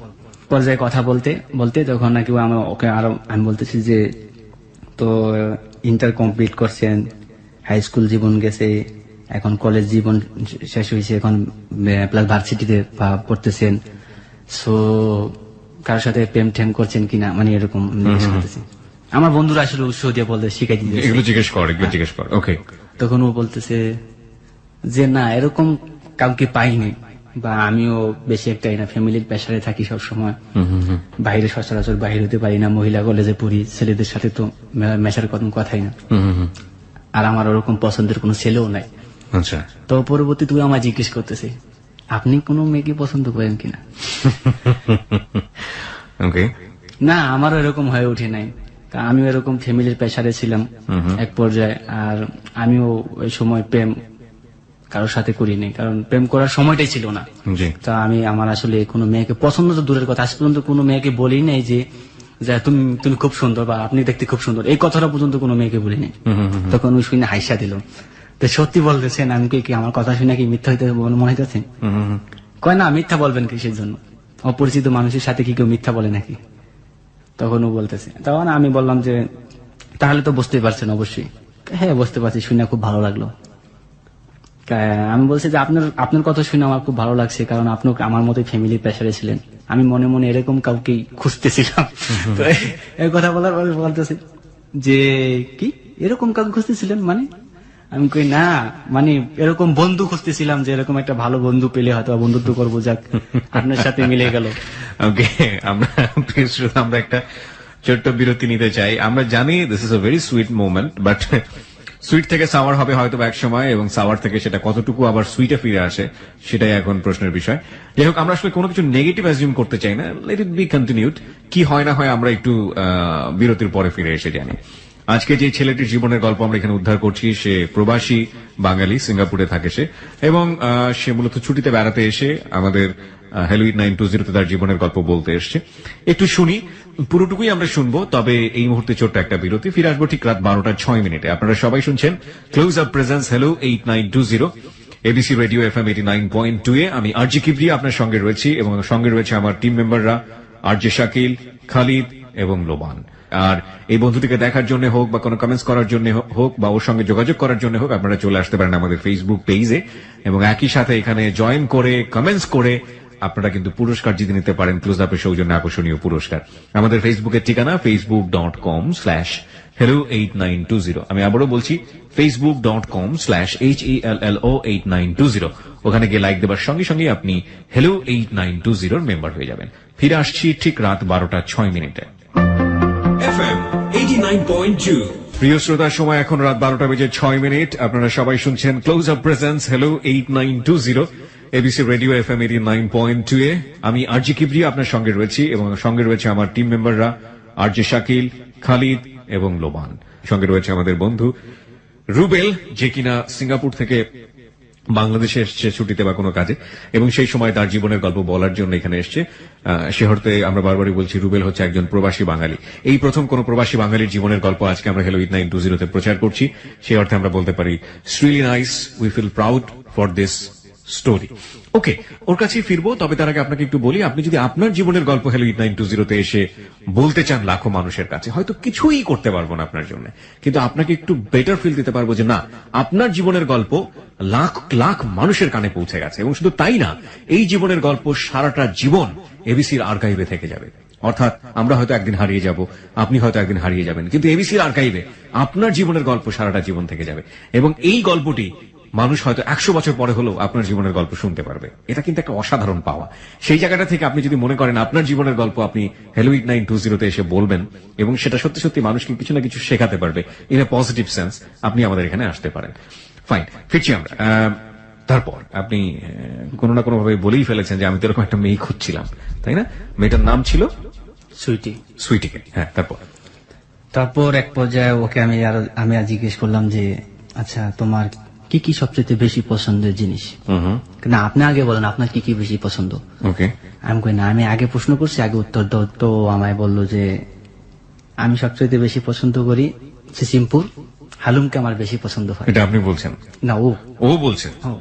ওকে, টুকটুকি এবং ইকরি এদেরকে আমার পছন্দ খুব। ওকে, তাই নাকি? বলতেছে হ্যাঁ। আর কি? আর টম এন্ড জেরি। আর কি কি পছন্দ? ও বলতেছে যে খাদ্যের দিক দিয়ে আমার সবচেয়ে প্রিয় মাছ ইলিশ। বড় মাছ ছাড়া আমি ভাত খেতে পারি না। আর এমনি সবজির মধ্যে পুঁই শাক, পটল, বিভিন্ন কিছু বলতেছে, সে ফুলকপি, বাঁধাকপি। তারপর এক পর্যায়ে আমি বললাম যে আচ্ছা আপনার দুটো পছন্দের সাথে আমার একদম মিলে গেছে। তো বলতেছে কি? সিসিমপুর আর একটা হচ্ছে টম এন্ড জেরি। আমার বলতেছে যে সিসিমপুরের মধ্যে আপনার সবচেয়ে বেশি ফেভারিট কে? আমি কই টুকটুকি। টুকটুকিটাকে আমার খুব বেশি ভালো লাগে। ও আমায় বলতেছে তাই নাকি? ও বলতেছে আমার পছন্দ হালুম। আমি বলেছি তাই নাকি? আপনার নামটা কিন্তু আমি টুকটুকি দিয়ে সেভ করছি। কি বললেন? আমি কি টুকটুকির মতো ছোট নাকি? না, কিন্তু আমি আপনার নামটা টুকটুকি দিয়ে সেভ করছি, কারণ টুকটুকি আমার ভীষণ পছন্দ। টুকটুকি যদি ওরকম হতো না, তাহলে টুকটুকিকে আমি বিয়ে করে ফেলতাম। বুঝতে পেরেছি, টুকটুকির উপর সবকিছু মেরে দিচ্ছেন। তার পরবর্তীতে ও বলতেছে যে হালুমকে আমার ভীষণ পছন্দ, হালুম যদি মানুষ হতো আমি ওকে বিয়ে করে ফেলতাম। তো এক পর্যায়ে বলতেছে যেহেতু আপনি আমার নামটা টুকটুকি দিয়ে সেভ করছেন, তাহলে আপনার নামটা আমি হালুম দিয়ে সেভ করবো। ততদিনে আপনার বড় আপু কোথায় গেল? মানে ওর মার সাথে কি কথাবার্তা হয়? ওর মার সাথে ওর ইন্টারটেল কথাবার্তা বন্ধ হয়ে গেছে অলরেডি। এখন আর মার সাথে কথাবার্তা হয় না। ওকে ওকে ফাইন, তারপর? আজকে থেকে আপনার আমি হালুম বলে ডাকবো। আমি কই সমস্যা নাই, আমি আপনাকে টুকটুকি বলে ডাকবো। তো সুতরাং আজকে কি আমাদের কি এখন কি শুধু বন্ধুত্ব থাকা যাবে? এখন কিন্তু হালুম টুকটুকিতে এসে বসছি। তখন ও বললো যে তাহলে কি? আমি বলি তাহলে বেস্ট ফ্রেন্ড। এত তাড়াতাড়ি বেস্ট ফ্রেন্ড হওয়া কি সম্ভব নাকি? আমি কই না, এই যে এখন হালুম টুকটুকিতে যেহেতু এসে পড়ছি, তো এই হালুম টুকটুকি তো বেস্ট ফ্রেন্ড। ঠিক আছে, আজকে তাহলে আমরা বেস্ট ফ্রেন্ড হয়ে গেল। ওই দিন এখানে রাখার পরে তো আমার বন্ধুরা সবাই হাসাহাসি করতেছি, দোস্ত দাইন তো মাইরা দিলি, প্রেম তো হয়ে গেল, আমাকে কি করবি, আমাকে কিছু খাওয়া আজকে? আমি কই কি ফ্রেন্ড তো হইছে, কালকা প্রেমের অফার। যাই হোক, তো কালকে তোরা থাকবি না। কই কেন? তোরা কথা থাকলে আমি মনের কথা খুললা বলতে পারি না, আমার মনের আবেগের থেকে যে কথাগুলো আসে সেগুলো বলতে পারি না। ঠিক আছে, তবে মানে আপনি যখন কথাগুলো বলতেন চারপাশে ওরা ঘিরে বসে থাকতো। ঘিরে বসে থাকতো, শুধু শুনতো। এটাকে বলে কঠোপনিষদে একটা কথা আছে, সেটা হচ্ছে কেউ ভোগ করছে কেউ উপভোগ করছে। মানে একটি গাছের ডালে দুটো পাখি, হ্যাঁ, এবং এক পাখি খাবার খাচ্ছে, সে ভোগ করছে, এবং আরেক পাখি সেটা দেখছে, সে উপভোগ করছে। তো আমাদের এই প্রেমের গল্পর পরিস্থিতি হচ্ছে এখন এরকম যে একজন মানে হচ্ছে অ্যাক্টর, সে ভোগ করছে কোনো না কোনো ভাবে, আর বাকি সবাই চারপাশে ওটা নিয়ে মজা লুটছে, সে তারা উপভোগ করছে। যাই হোক আর কি, তারপর আমি ওদের জন্য ঠান্ডা কোল্ড ড্রিঙ্ক এসব নিয়ে আসলাম। ড্রিঙ্ক করার পর সবাই রুমে চলে গেলাম। রুমে চলার পর ঘুমায় পড়লো ওরা, কিন্তু আমার তো ঘুম আসতেছে না। জি, মানে আমার এরকম মনে হইতেছে যেন যে ওকে আমি 1000 বছর ধরে চিনি, ওকে কখনো দেখি নাই। কল্পনা করতেছি যে একটা মেয়েকে দেখি নাই, তার প্রতি এতটা ইমোশনাল হয়ে গেল। না দেখে এরকম ইমোশনাল হওয়াটা, মেয়েটাকে দেখা উচিত। আমার তো মনে হয় মেয়েটাকে আমি ভালোবাসা ফেলাইছি। আমি নিজে নিজে প্রশ্ন করতেছি এবং নিজে নিজে রাত্রে ভাবতেছি। তখন আমি এক পর্যায়ে চিন্তা করলাম যে না, এতটা ইমোশনাল ভাবে এত দূরত্ব আগানো যাবে না, নিজেকে একটু শক্ত করতে হবে। কারণ আগে মেয়ের মুভমেন্টটা জানতে হবে। যদি আমি ওকে অফার করি বা প্রপোজ করি বা অফার করার পর যদি নট অ্যাকসেপ্টেবল জানিয়ে দিল, শুধু বন্ধুত্বের মাঝে রাখলো, এতে আমি অপমানিত প্লাস আমার মন ভাঙ্গা হয়ে যাবে। সুতরাং এই জিনিসটা বলার আগে আমি ওকে আরো ট্রাই করতে চাই যে ও আসলে কি আমাকে অরিজিনালি মন থেকে ভালোবাসে কিনা। তো রাত্রে এগুলা ভাবার পরে এক পর্যায়ে ঘুমিয়ে পড়ছি। প্রত্যেক দিনের মতোই আমি ফজরের নামাজ পড়ি। আজকেও নামাজ পড়ে আল্লাহর কাছে তখন, আল্লাহ হয়তোবা তুমি আমার দোয়াটা কবুল করছো, মেয়েটা আমার প্রতি খুব হাসি সুলভ কথা বলে এবং ও হয়তোবা আমাকে মনে মনে লাইক করে বা আমাকে দেখে নেয়, আমি ওকে দেখি না। আল্লাহ যদি সত্যি ও ভালো মেয়ে থাকে এবং আমাকে ভালো মনে করে, তাহলে আমাদের দুজনের জুটি তুমি মিলাই দাও। এর মাঝখানে কি আপনি একবার জিজ্ঞেস করেছেন যে আপনি দেখতে কেমন? ওকে জিজ্ঞেস করেছে যে আপনি দেখতে কেমন? সেটা পরবর্তীতে জিজ্ঞেস করছি। মানে এই সময় পর্যন্ত জিজ্ঞেস এই সময় পর্যন্ত জিজ্ঞেস করেনি। আচ্ছা আচ্ছা। তো পরবর্তীতে এরকম ডিউটিতে যেতাম, তো দৈনিক এরকম সবাই আমার সাথে মানে যতদিন মানে ছিল আমাকে সবাই আমাকে সবাই বেশি ভালোবাসতো। বসও খুব লাইক করতো, আমার সবসময় বলতো যে ইয়াং ম্যান, খুব ভালোবাসতো বসে। বসে কইতো যে ঠিক আছে, সেফটি অনুসারে কাজ করবা তুমি সবসময়। আমি শুনতেছি নাকি তুমি বিয়ে করবে নাকি প্রেম টেম, সবাই কোম্পানির সবাই বলতেছে। আমি বলেছি বস না, এগুলো মিথ্যা কথা বলতেছে ওরা, আসলে স্যার আমার নামে বাড়িয়ে বলতেছে। কয় না সমস্যা নাই, ভালো প্রেম করা ভালো, কিন্তু প্রেমের মধ্যে বেড়া দিও, আবার প্রেমের মধ্যে কি বেড়া দিও না। আমি কই এটা না স্যার, আমি কি কখনো প্রেম করা কি আমাদের পক্ষে সম্ভব নাকি? তখন বলে না সমস্যা নাই, তারপর কাজ করে মনোযোগ দিয়ে। তো এক পর্যায়ে তারপরের দিন ওদের জন্য ফোন দিতেছি না, ওরা ঘুমাবে তারপরে ফোন দেবো। ওরা যখন ঘুমায় পড়ছে, আমি ছাদের উপরে গেছি। ছাদের উপরে গিয়ে দেখি আরেকজন ওর বউর সাথে গল্প করতেছি। তো আমি কিভাবে কথা বলি, ওর বউর সাথে গল্প বলতেছি। অনেকক্ষণ দাঁড়া দিলাম গেটের সামনে, কিছুতে গল্প ছাড়তেছে না। এরকম গল্প মানে পুরো হিস্টোরি মানে আমি শুনতেছি এখান থেকে। মানে বউর সাথে প্রেম করে বিয়ে করছে, তো মানে তুই তো করি। হ্যাঁ, এখন মানে পুরা ঝগড়া চলতেছে। তখন আমি এখানে বসে থাকলে ও তো ঘুমায় পারবো, তাহলে আমার কথার বাবাটা বেঁচে যাবো। সাথে সাথে নিচে আসলাম, পাশে একটা গার্ডেন ছিল, গার্ডেনের মধ্যে বসে ফোন দিলাম। অলরেডি ও আমাকে 3টা মিস কল দিয়ে দিছে। ওই সময় 3টা মিস কল দিছে, ফোন দিছি, রিং ধরে না। কাইতো দিছি, রিং ধরে না, কি আমার ভুল বুঝলো নাকি? তো 3বার রিং দেওয়ার পর ধরছে। আজকে সালাম টালাম কিছু নেই। আমি বলছি আসসালামু আলাইকুম, মরা কণ্ঠে ওয়ালাইকুম আসসালাম, এরকম করে বলতেছে। আজকে কণ্ঠস্বরটা দেন কিরকম লাগতেছে। আপনাকে আমি কতগুলো মিস কল দিছি এবং ডাইরেক্ট কল দিছি, আপনি কেন রিসিভ করলেন না? আমি কই দেখা, আমি কিভাবে রিসিভ করবো? আমার বন্ধুরা আমাকে বিরক্ত করতেছিল, ওরা ঘুমাইছে। আর ছাদের উপরে গেছি, দেখি ওখানে আমার এক বন্ধু আর বউর সাথে গল্প করতেছে। সেই কি যুদ্ধ, তুমুল যুদ্ধ। তারপর অনেক বুঝিয়ে টুজিয়ে কয় না, এরকম যেন আর কখনো না হয়। বেস্ট ফ্রেন্ডের ইয়ে তো বোঝেনি, প্রত্যেকদিন আমার সাথে কথা বলতে হবে, কোনো সমস্যা নেই। তখন আমায় বলতেছে যে আজকে কি দিয়ে খাওয়া দাওয়া করছেন। প্রত্যেকদিন আমার আসলে খাওয়া দাওয়ার কথা জিজ্ঞেস করতো, কি দিয়ে খাওয়া দাওয়া করছেন, কি আসলে বিষয় সবকিছু জিজ্ঞেস করতো। বাড়িতে ফোন করছেন কিনা, আম্মার সাথে কথা বলছেন কিনা, এগুলা সব পার্ট বাই পার্ট আমায় জিজ্ঞেস করতো। তখন আমাকে বলতেছি যে আজকে তো আমি কিছু কথা বলার জন্য আসছি, আজকে আমার বন্ধুরা নেই। আজকে তোমার সাথে কিছু ইম্পর্টেন্টলি ইমোশনাল যে বিষয়গুলো সেই বিষয়গুলো কথা বলবো। কয়, কি বিষয়? আমি কই, শোনো, তারপর বলতেছি। আমাকে তোমার কেমন লাগে? কয়, আপনাকে তো দেখি নাই, কথা শুনে কেমন লাগে? কথা শুনে তো মনে হয় আপনি একটা ভালো ছেলে। যদি কথা শুনে আমাকে মনে হয় ভালো ছেলে, তো সেই দিক বিবেচনা করে এখন আমি যদি তোমাকে কোনো অফার করি কোনো বিষয়, তুমি কি অ্যাকসেপ্ট করবে? কয়, কিরকম বিষয়? যদি অ্যাকসেপ্ট করার মতো হয় তাহলে অ্যাকসেপ্ট করব। আমি কই, দেখো, ভালো লাগা, ভালোবাসা, এই দুইটা জিনিস ভিন্ন জিনিস। ওকে, আজকে কিন্তু কথাগুলো আমার ফ্রেন্ডরা বলতেছেন, আজকে আমার নিজের ভাষায় বলতেছি। জি। আজকে যা বলবো সম্পূর্ণ মনের কথা। কারণ গত 2টা রাত্র আমি তোমার জন্য ঘুমাতে পারিনি। ও বলতেছে আমিও ঘুমাতে পারিনি। আমি কই, কেন তুমি ঘুমাতে পারো? জানি। ও বলতেছে জানি না তো। আমার বলতেছে আপনি কেন ঘুমাতে পারেননি? আমি বলতেছি আমি কেন ঘুমাইতে পারিনি, আমি শুধু তোমার কথা ভাবছি। এবং কি কাজে গেল, কাজ আমার মন বসে না, তার জন্য আজকে তোমাকে সবকিছু বলে দেব। কারণ তোমার সাথে আমার অল্প কিছু দিনের পরিচয়ের মধ্যে এরকম হয়ে যাবে আমি ভাবতে পারিনি। জি। আর তোমার প্রথম যেদিন আমি বয়স শুনছি সেদিন থেকে আমার তোমার ভালো লেগে গেছে। মাইরি বলতেছি। তখন ও কিছুটা চুপ করে শুনতেছে। আমি বলতে শুনতেছি? হ্যাঁ, কথাগুলো শুনতেছি, বলো। ও আমার তখন তুমি করে বলে ফেলাইছে যে কথাগুলো শুনতেছি, বলো। তখন আমি হাসিয়া দিছি। আমার বলতেছে হাসলা কেন?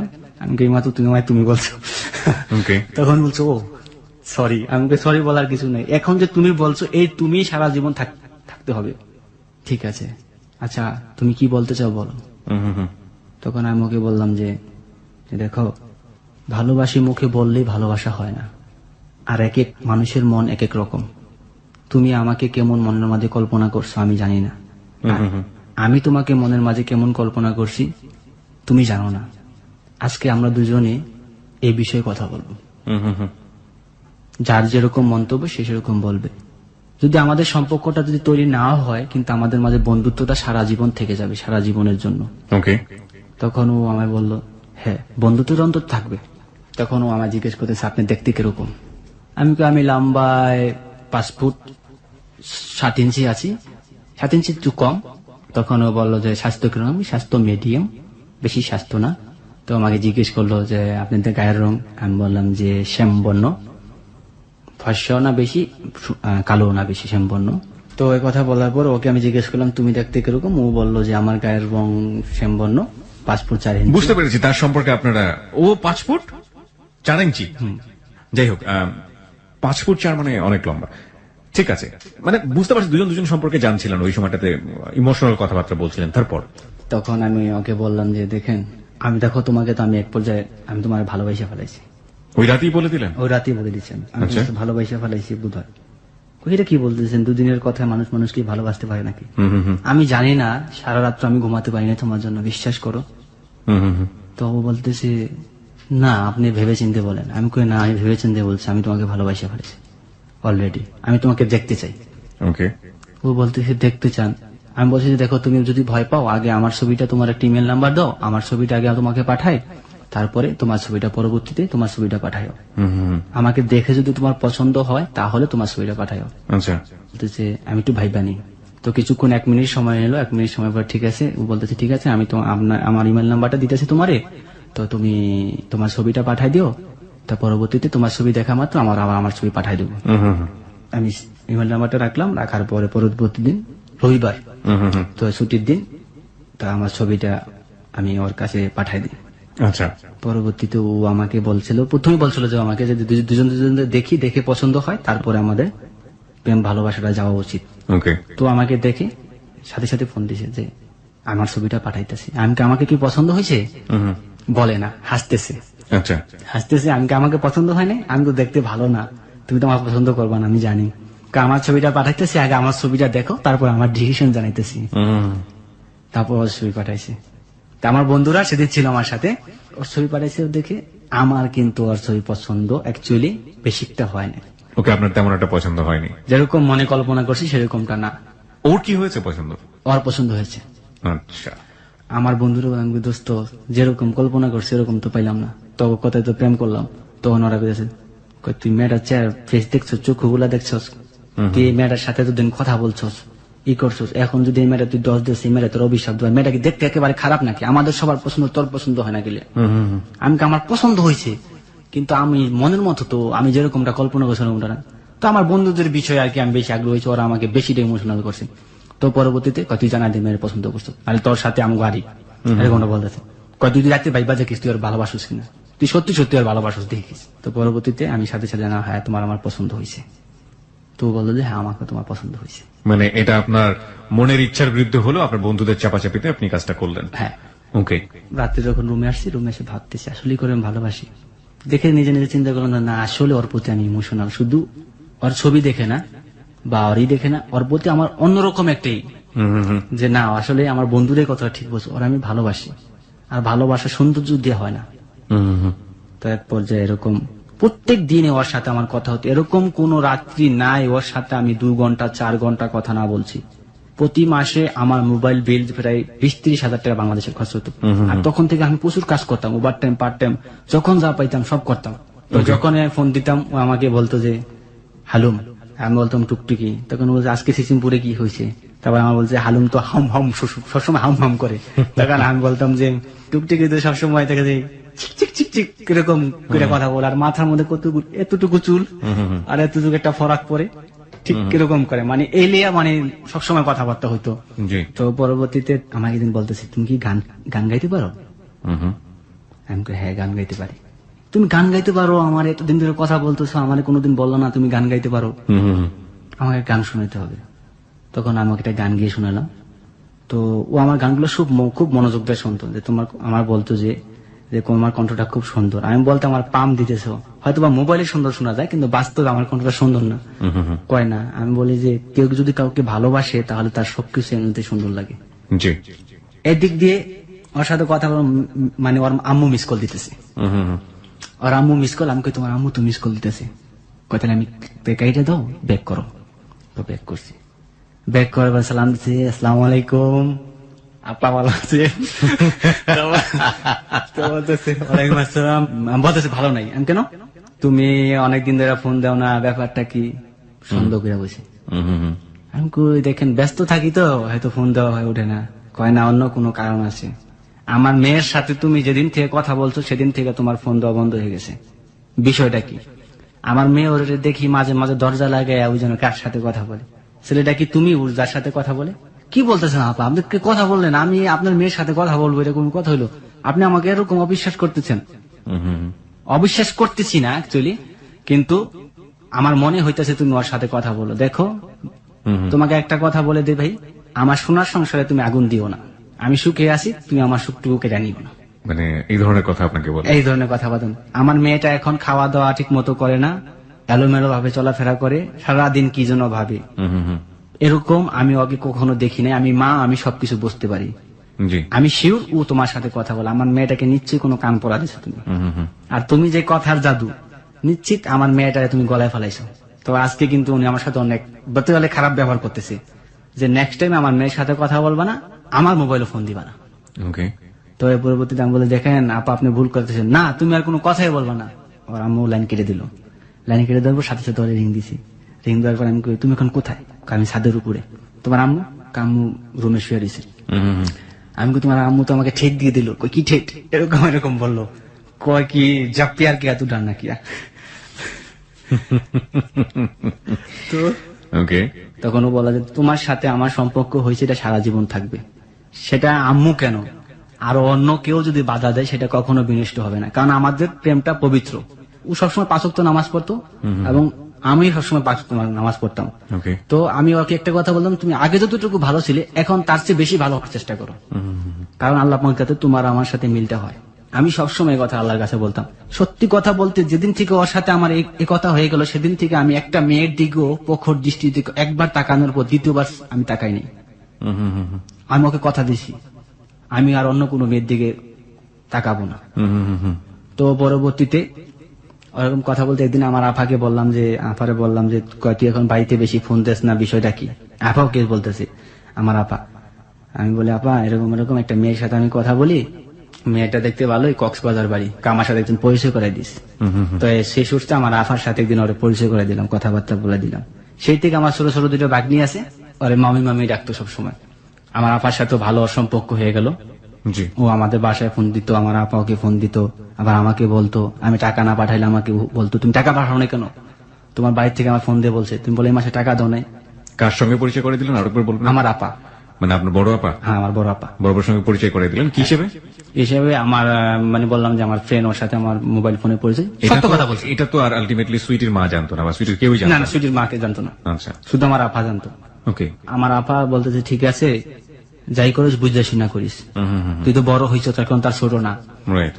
তো প্রত্যেকদিন আমার কথা হতো, মানে একটা দিন যদি কথা না বলতাম পাগলের মতো হয়ে যেত, মানে এরকম পাগল, মানে রিং কলের পর কল দিতেই থাকতো, এবং আমার মোবাইলে যদি টাকা না থাকতো ডাইরেক্ট কল দিয়ে আমার সাথে কথা বলতো। আমি বলছি তোমার টাকা কাটতেছে, কয় টাকা কোনো সাবজেক্ট না, আব্বু পাঠিয়ে দিবে। আব্বু কই ছিল ওদের? সৌদি আরব। ওর আব্বু বিদেশে ছিল। হ্যাঁ। বুঝতে পেরেছি। ও কি ফ্যামিলির সবচেয়ে বড় মেয়ে ছিল? হ্যাঁ right? বড় মেয়ে ছিল। হ্যাঁ। তো এক পর্যায়ে দেখা যায় আমাদের মানে অনেক গভীরে পৌঁছে গেল, ঠিক খাওয়া দাওয়া ঠিক মতো হয় না, অন্যরকম কাজের দিকে মন মানসিকতা নাই, বসের কাজের সাইডে গেলে গালিগালাজ করে, এখন আগের মতোই দেখে না, কাজের দিকে মন দেখে না, কয় কিরে। তারপরে এক পর্যায়ে দেখা যায় আমার কোম্পানির কাজ কমে আসলে, এর মধ্যে 1.5 বছর অলরেডি পার হয়ে গেল ওর সাথে মোবাইল ফোনে কথা বলতে বলতে। তো একদিকে কোম্পানির কাজ কমে গেল, বস আমাকে একটু অপছন্দ করতে শুরু লাগলো, একদিনকার সুপারভাইজারের সাথে ঝগড়া হলো, ফোরম্যানের সাথে জি। কাজের সাথে ঝগড়া হলো। সেই ঝগড়াটার বিষয় ছিল মানে অন্য একটা বিষয়, সেলফোন নেই, মোবাইল চার্জে দিয়েছিলাম স্টোরেতে, ওই স্টোর তালা মেলা চলে গেছিল গা, সে আমি যাই হোক, ঝগড়া হলো, কি বিষয়ে ঝগড়া হলো সেটা ইম্পর্টেন্ট না। ঝগড়া হওয়ার পরে এক পর্যায়ে বসে আসলো, বসে আসার পরে তো আমার কাজটা বন্ধ করে দিল, বন্ধ করে দেওয়ার পরে আমার 15 দিন স্লিপ দিয়ে দিল বসে, 15 দিনের স্লিপ মানে? মানে কাজ টাজ বন্ধ সব। আচ্ছা। ফোরম্যানের সাথে সুপারভাইজারের সাথে সাইডে ঝগড়া হয়েছে। তো এই পরবর্তীতে যখন নাকি কথা বলছে, তখন আমিও বাইরের কাজ ঠিক করে নিয়েছিলাম, বাইরের কাজ টাজ করতাম। তো বসে এক পর্যায়ে 15 দিন পরে আমার বলতেছে যে শেখ রুবেল তোমার তো দেশে চলে যেতে হবে, এখন আমার কাজ নেই, তুমি 15 দিন থাকার পরে আবার ব্যাক করতে পারবা, আচ্ছা। তুমি 15 দিনের জন্য দেশে ছুটিতে চলে যাও। তখন আমি বলতেছি যে না, আমার 15 দিনের জন্য ছুটিতে, আমার 15 দিনের কাজ দেশ নেই, তুই এখন বলতেছ আমি 15 দিনের জন্য দেশে যাবো। তখন উনি বলতেছে না, I am sorry, so extremely sorry, you better you go to you home. তখন আমার বলতেছে যে তুই চলে যা। তখন আমি বললাম যে ঠিক আছে, টিকিট কনফার্ম কর। তখন আগামী সোমবার তো টিকিট কনফার্ম করা হয়েছে। আচ্ছা। তো এর মধ্যে আমি বাড়িতে কিছু আগে জানাইনি ফার্স্টলি, তখন ওরা ফোন দিলাম যে দেখো আমি তো 15 দিনের জন্য দেশে আসতেছি ছুটিতে, 15 দিন পর আবার সিঙ্গাপুর আমার ব্যাক করতে হবে, আচ্ছা। তো এখন আমি কি করতে পারি বলো, তোমার সাথে তো 15 দিনের মধ্যে আমার দেখা করা সম্ভব না, কারণ আমার বাড়িতে গেলে আত্মীয় স্বজনের বাসায় আমার বাড়ি থেকে বাইরে দেবো না 15 দিন, আমার কোথাও যেতে দিব না। সুতরাং 15 দিন আর কক্সবাজার যেতে মিনিমাম 1 সপ্তাহ ধাক্কা, আচ্ছা। কারণ কক্সবাজার যেতে আসতে 2 দিন পার হয়ে যাবে। তো সুতরাং তোমার সাথে আমার এই সফরে দেখাবো না, সামনের সফরে। ও চোখের জল টল মলায় মানে চিৎকার পারতেছে, তুমি সব কি বলতেছো, তুমি যদি এখন আমার এসে বিয়ে না করো, আমি ইন্টার কমপ্লিট করছি, আমার আব্বু আসতেছে কিছুদিন পর, আমার আব্বু এসে আমার অন্য জায়গায় বিয়ে দিয়ে দিবে, এই কথা বলছে। আমি থমকে গেলাম, আমি কি বলো কি, হ্যাঁ আমি বিএসএস পড়তেছি, আমার কি ঘরে বসায় রাখবো নাকি তোমার জন্য, আমার বিয়ে দিবে না, আমি বড় হয়েছি না। তো এই কথা বলার পর আমি এখন কি করবো, তুমি ডাইরেক্ট কক্সবাজার চলে আসো। আমি কি বলতো, তুমি পাগল হয়ে গেছো নাকি? হ্যাঁ, ডাইরেক্ট কক্সবাজার চলে এসে আমার বিয়ে করো, আগে বিয়ে করার পরে চিন্তা, তুমি আসবা, তুমি না আসলে আমি সুসাইড করবো। এক কথা, তুমি আসবে কিনা। প্রিয় শ্রোতা, আমরা আরেকটা বিরতি নিতে চাই। এ পর্যায়ে আমরা দেখতে পাচ্ছি যে সুন্দর মুভমেন্ট গুলো বাস্তবতার দিকে আসছে এবং বাস্তবতার দিকে এসে কমপ্লেক্সিটি বা এক ধরনের জটিলতার দানা ধীরে ধীরে বেঁধে উঠছে। দেখতে চাই সামনের দিকে, আরো যেতে চাই। আজকে এখানে আছে রুবেল এসছে সিঙ্গাপুর থেকে, সে একজন প্রবাসী বাঙালি, সে তার জীবনের গল্প বলছে এবং 26 বছরের রুবেলের জীবনের গল্প আমাদেরকে আজকে কি শেখায় সেটাই হচ্ছে কথা, আমাদের শেষ পর্যন্ত শুনতে হবে। এবং রুবেলকে দেখার জন্য, রুবেলকে কিছু বলার জন্য আপনারা চলে আসতে পারেন আমাদের ফেসবুকে। আমাদের ফেসবুকের ঠিকানা facebook.com/hello8920। সে পরবর্তীতে বলেছে আমার এসে তুমি বিয়ে করবা, তা তুমি যদি বিয়ে না করো আমি সুসাইড করবো। তখন আমি বলতেছি যে দেখো এরকম পাগলামি করলে হবে না, কয় না আমি আর কোনো আমার পথ থাকবে না। তখন এই কথা বলে আমি ঠিক আছে, আমি তোমার কাছে ডাইরেক্ট আসতেছি, আমরা এসে বিয়ে করবো, বিয়ে করার পরে তারপরে কি করা যায় তারপরে চিন্তা ভাবনা করবো। এই কথা আপনি তাকে দিলেন? হ্যাঁ, কথা দিলাম। তারপরে আমি বললাম সোমবার দিন আমার টিকিট কনফার্ম করা হয়েছে, আমি আজকে মার্কেটিং এর জন্য যাইতেছি, সময় আমার হাতে কম, মাত্র 2 দিন। তো এই কথা বলার পর আমি সেদিন মার্কেটিং করলাম, মার্কেটিং করার পর কোম্পানির সাথে লেনদেন যা ছিল সম্পূর্ণ ক্লিয়ার করে, তুমি বিশ্বাসই করতে পারতেছি না আমি যে দেশে আসতেছি। ও বলছে তুমি সত্যি দেশে আসতেছো? আমি বলেছি হ্যাঁ, সোমবার দিন আমার ফ্লাইট। তো সোমবার দিন আমার ফ্লাইট হলো, তো আসলাম, আসার পরে বাংলাদেশ এয়ারপোর্ট নাইমা সাথে সাথে ফোন দিছি, জি। ফোন দেওয়ার পরে উনি রিসিভ করছে। আমি বলছি আমি তো দেশে চলে এসে পড়ছি। তুমি সত্যি দেখে দেশে আসছো হালুম? আমি বলতেছি হ্যাঁ টুকটুকি আমি সত্যি দেশে চলে এসে পড়ছি, তোমার কাছে চলে আসতেছি একদম। ওকে। যে হালুম তুমি সত্যি কি দেশে চলে আসছো? আমার বিশ্বাসই হইতেছে না, গায়ে চিমটি কেটে নি। তখন আমি বলতেছি হ্যাঁ তোমার হালুম তোমার কাছে চলে আসছে টুকটুকি। ঠিক আছে হালুম, তুমি তাড়াতাড়ি এখন তাড়াতাড়ি যেভাবে পারো, বিমানে পারো, বাসে পারো, যেভাবে পারো, পারলে উড়ে চলে আসো, আমি তোমার জন্য অপেক্ষায়। পরবর্তীতে আমি বাস ধরে, তো ওখানে বাস ধরে রাত সকালবেলা ভোর 5টা বাজে। আপনি কি বাড়িতেও গেলেন না সরাসরি? বাড়িতে যাইনি, সরাসরি ওখানে? সরাসরি ওখানে চলে গেলাম। প্রেম মানুষকে আসলে ভাবে অন্ধ করে। কতদিন পরে বাড়িতে ফিরেছিলেন সিঙ্গাপুর থেকে? প্রায় 2 বছর মতো। 2 বছর পরে বাবা মার কথা মনে হয়নি, সরাসরি চলে গেছেন সুইটির কাছে। সুইটির কাছে। ওকে, তারপর? কক্সবাজার নাইমা আমি ওকে ফোন দিয়েছি, ও তো মহা খুশি, কয় হালুম তুমি কক্সবাজার চলে আসতো, কয় তুমি যে কোনো একটা আবাসিক হোটেল ওঠো, আগামীকাল সকাল 9টা বাজে তোমার সাথে দেখা করবো। আমি ওখানে 3 দিনের জন্য রুম ভাড়া করলাম। ওকে, আপনি যে বাংলাদেশে আসছেন এটা আপনার পরিবার জানতো না? কেউ জানতো না, এবং কি আমার বন্ধুদের বলতে মানা করছি। My goodness. ওকে, তারপর? তো রাত্রে সারা রাত্র কথা দুজনে কথা বললাম, বলার পরে বলতেছে কালকে আমি চলে আসতেছি, একবারে লোটা বালিশ বাইন্দা বলেছে, লোটা বালিশ বাইন্দা চলে আসতেছি। মানে কি ও বাসা থেকে বের হয়ে আসছে? হ্যাঁ, যেহেতু তোমার পরিবার মানবে না আমার পরিবার মানবে, সুতরাং আমরা পালিয়ে বিয়ে করবো। তখন আমি বলছি না এটা সম্ভব না, আগে দুজন দেখি বাস্তবে, তুমি যদি আমার পছন্দ না করো দেখা তখন কি হবে? Right. তখন ও আমার বলতেছে না তোমার আমার পছন্দ হবে, আমি জানি। আমি কই তুমি সবই দেখছো, কারণ বাস্তবে যদি তুমি পছন্দ না করো। আবার আমার বন্ধুরা বলছে মেয়ে না দেখা কিলাম কোনো ডিসিশন নিস না, আগে দেখিস মেয়েরে।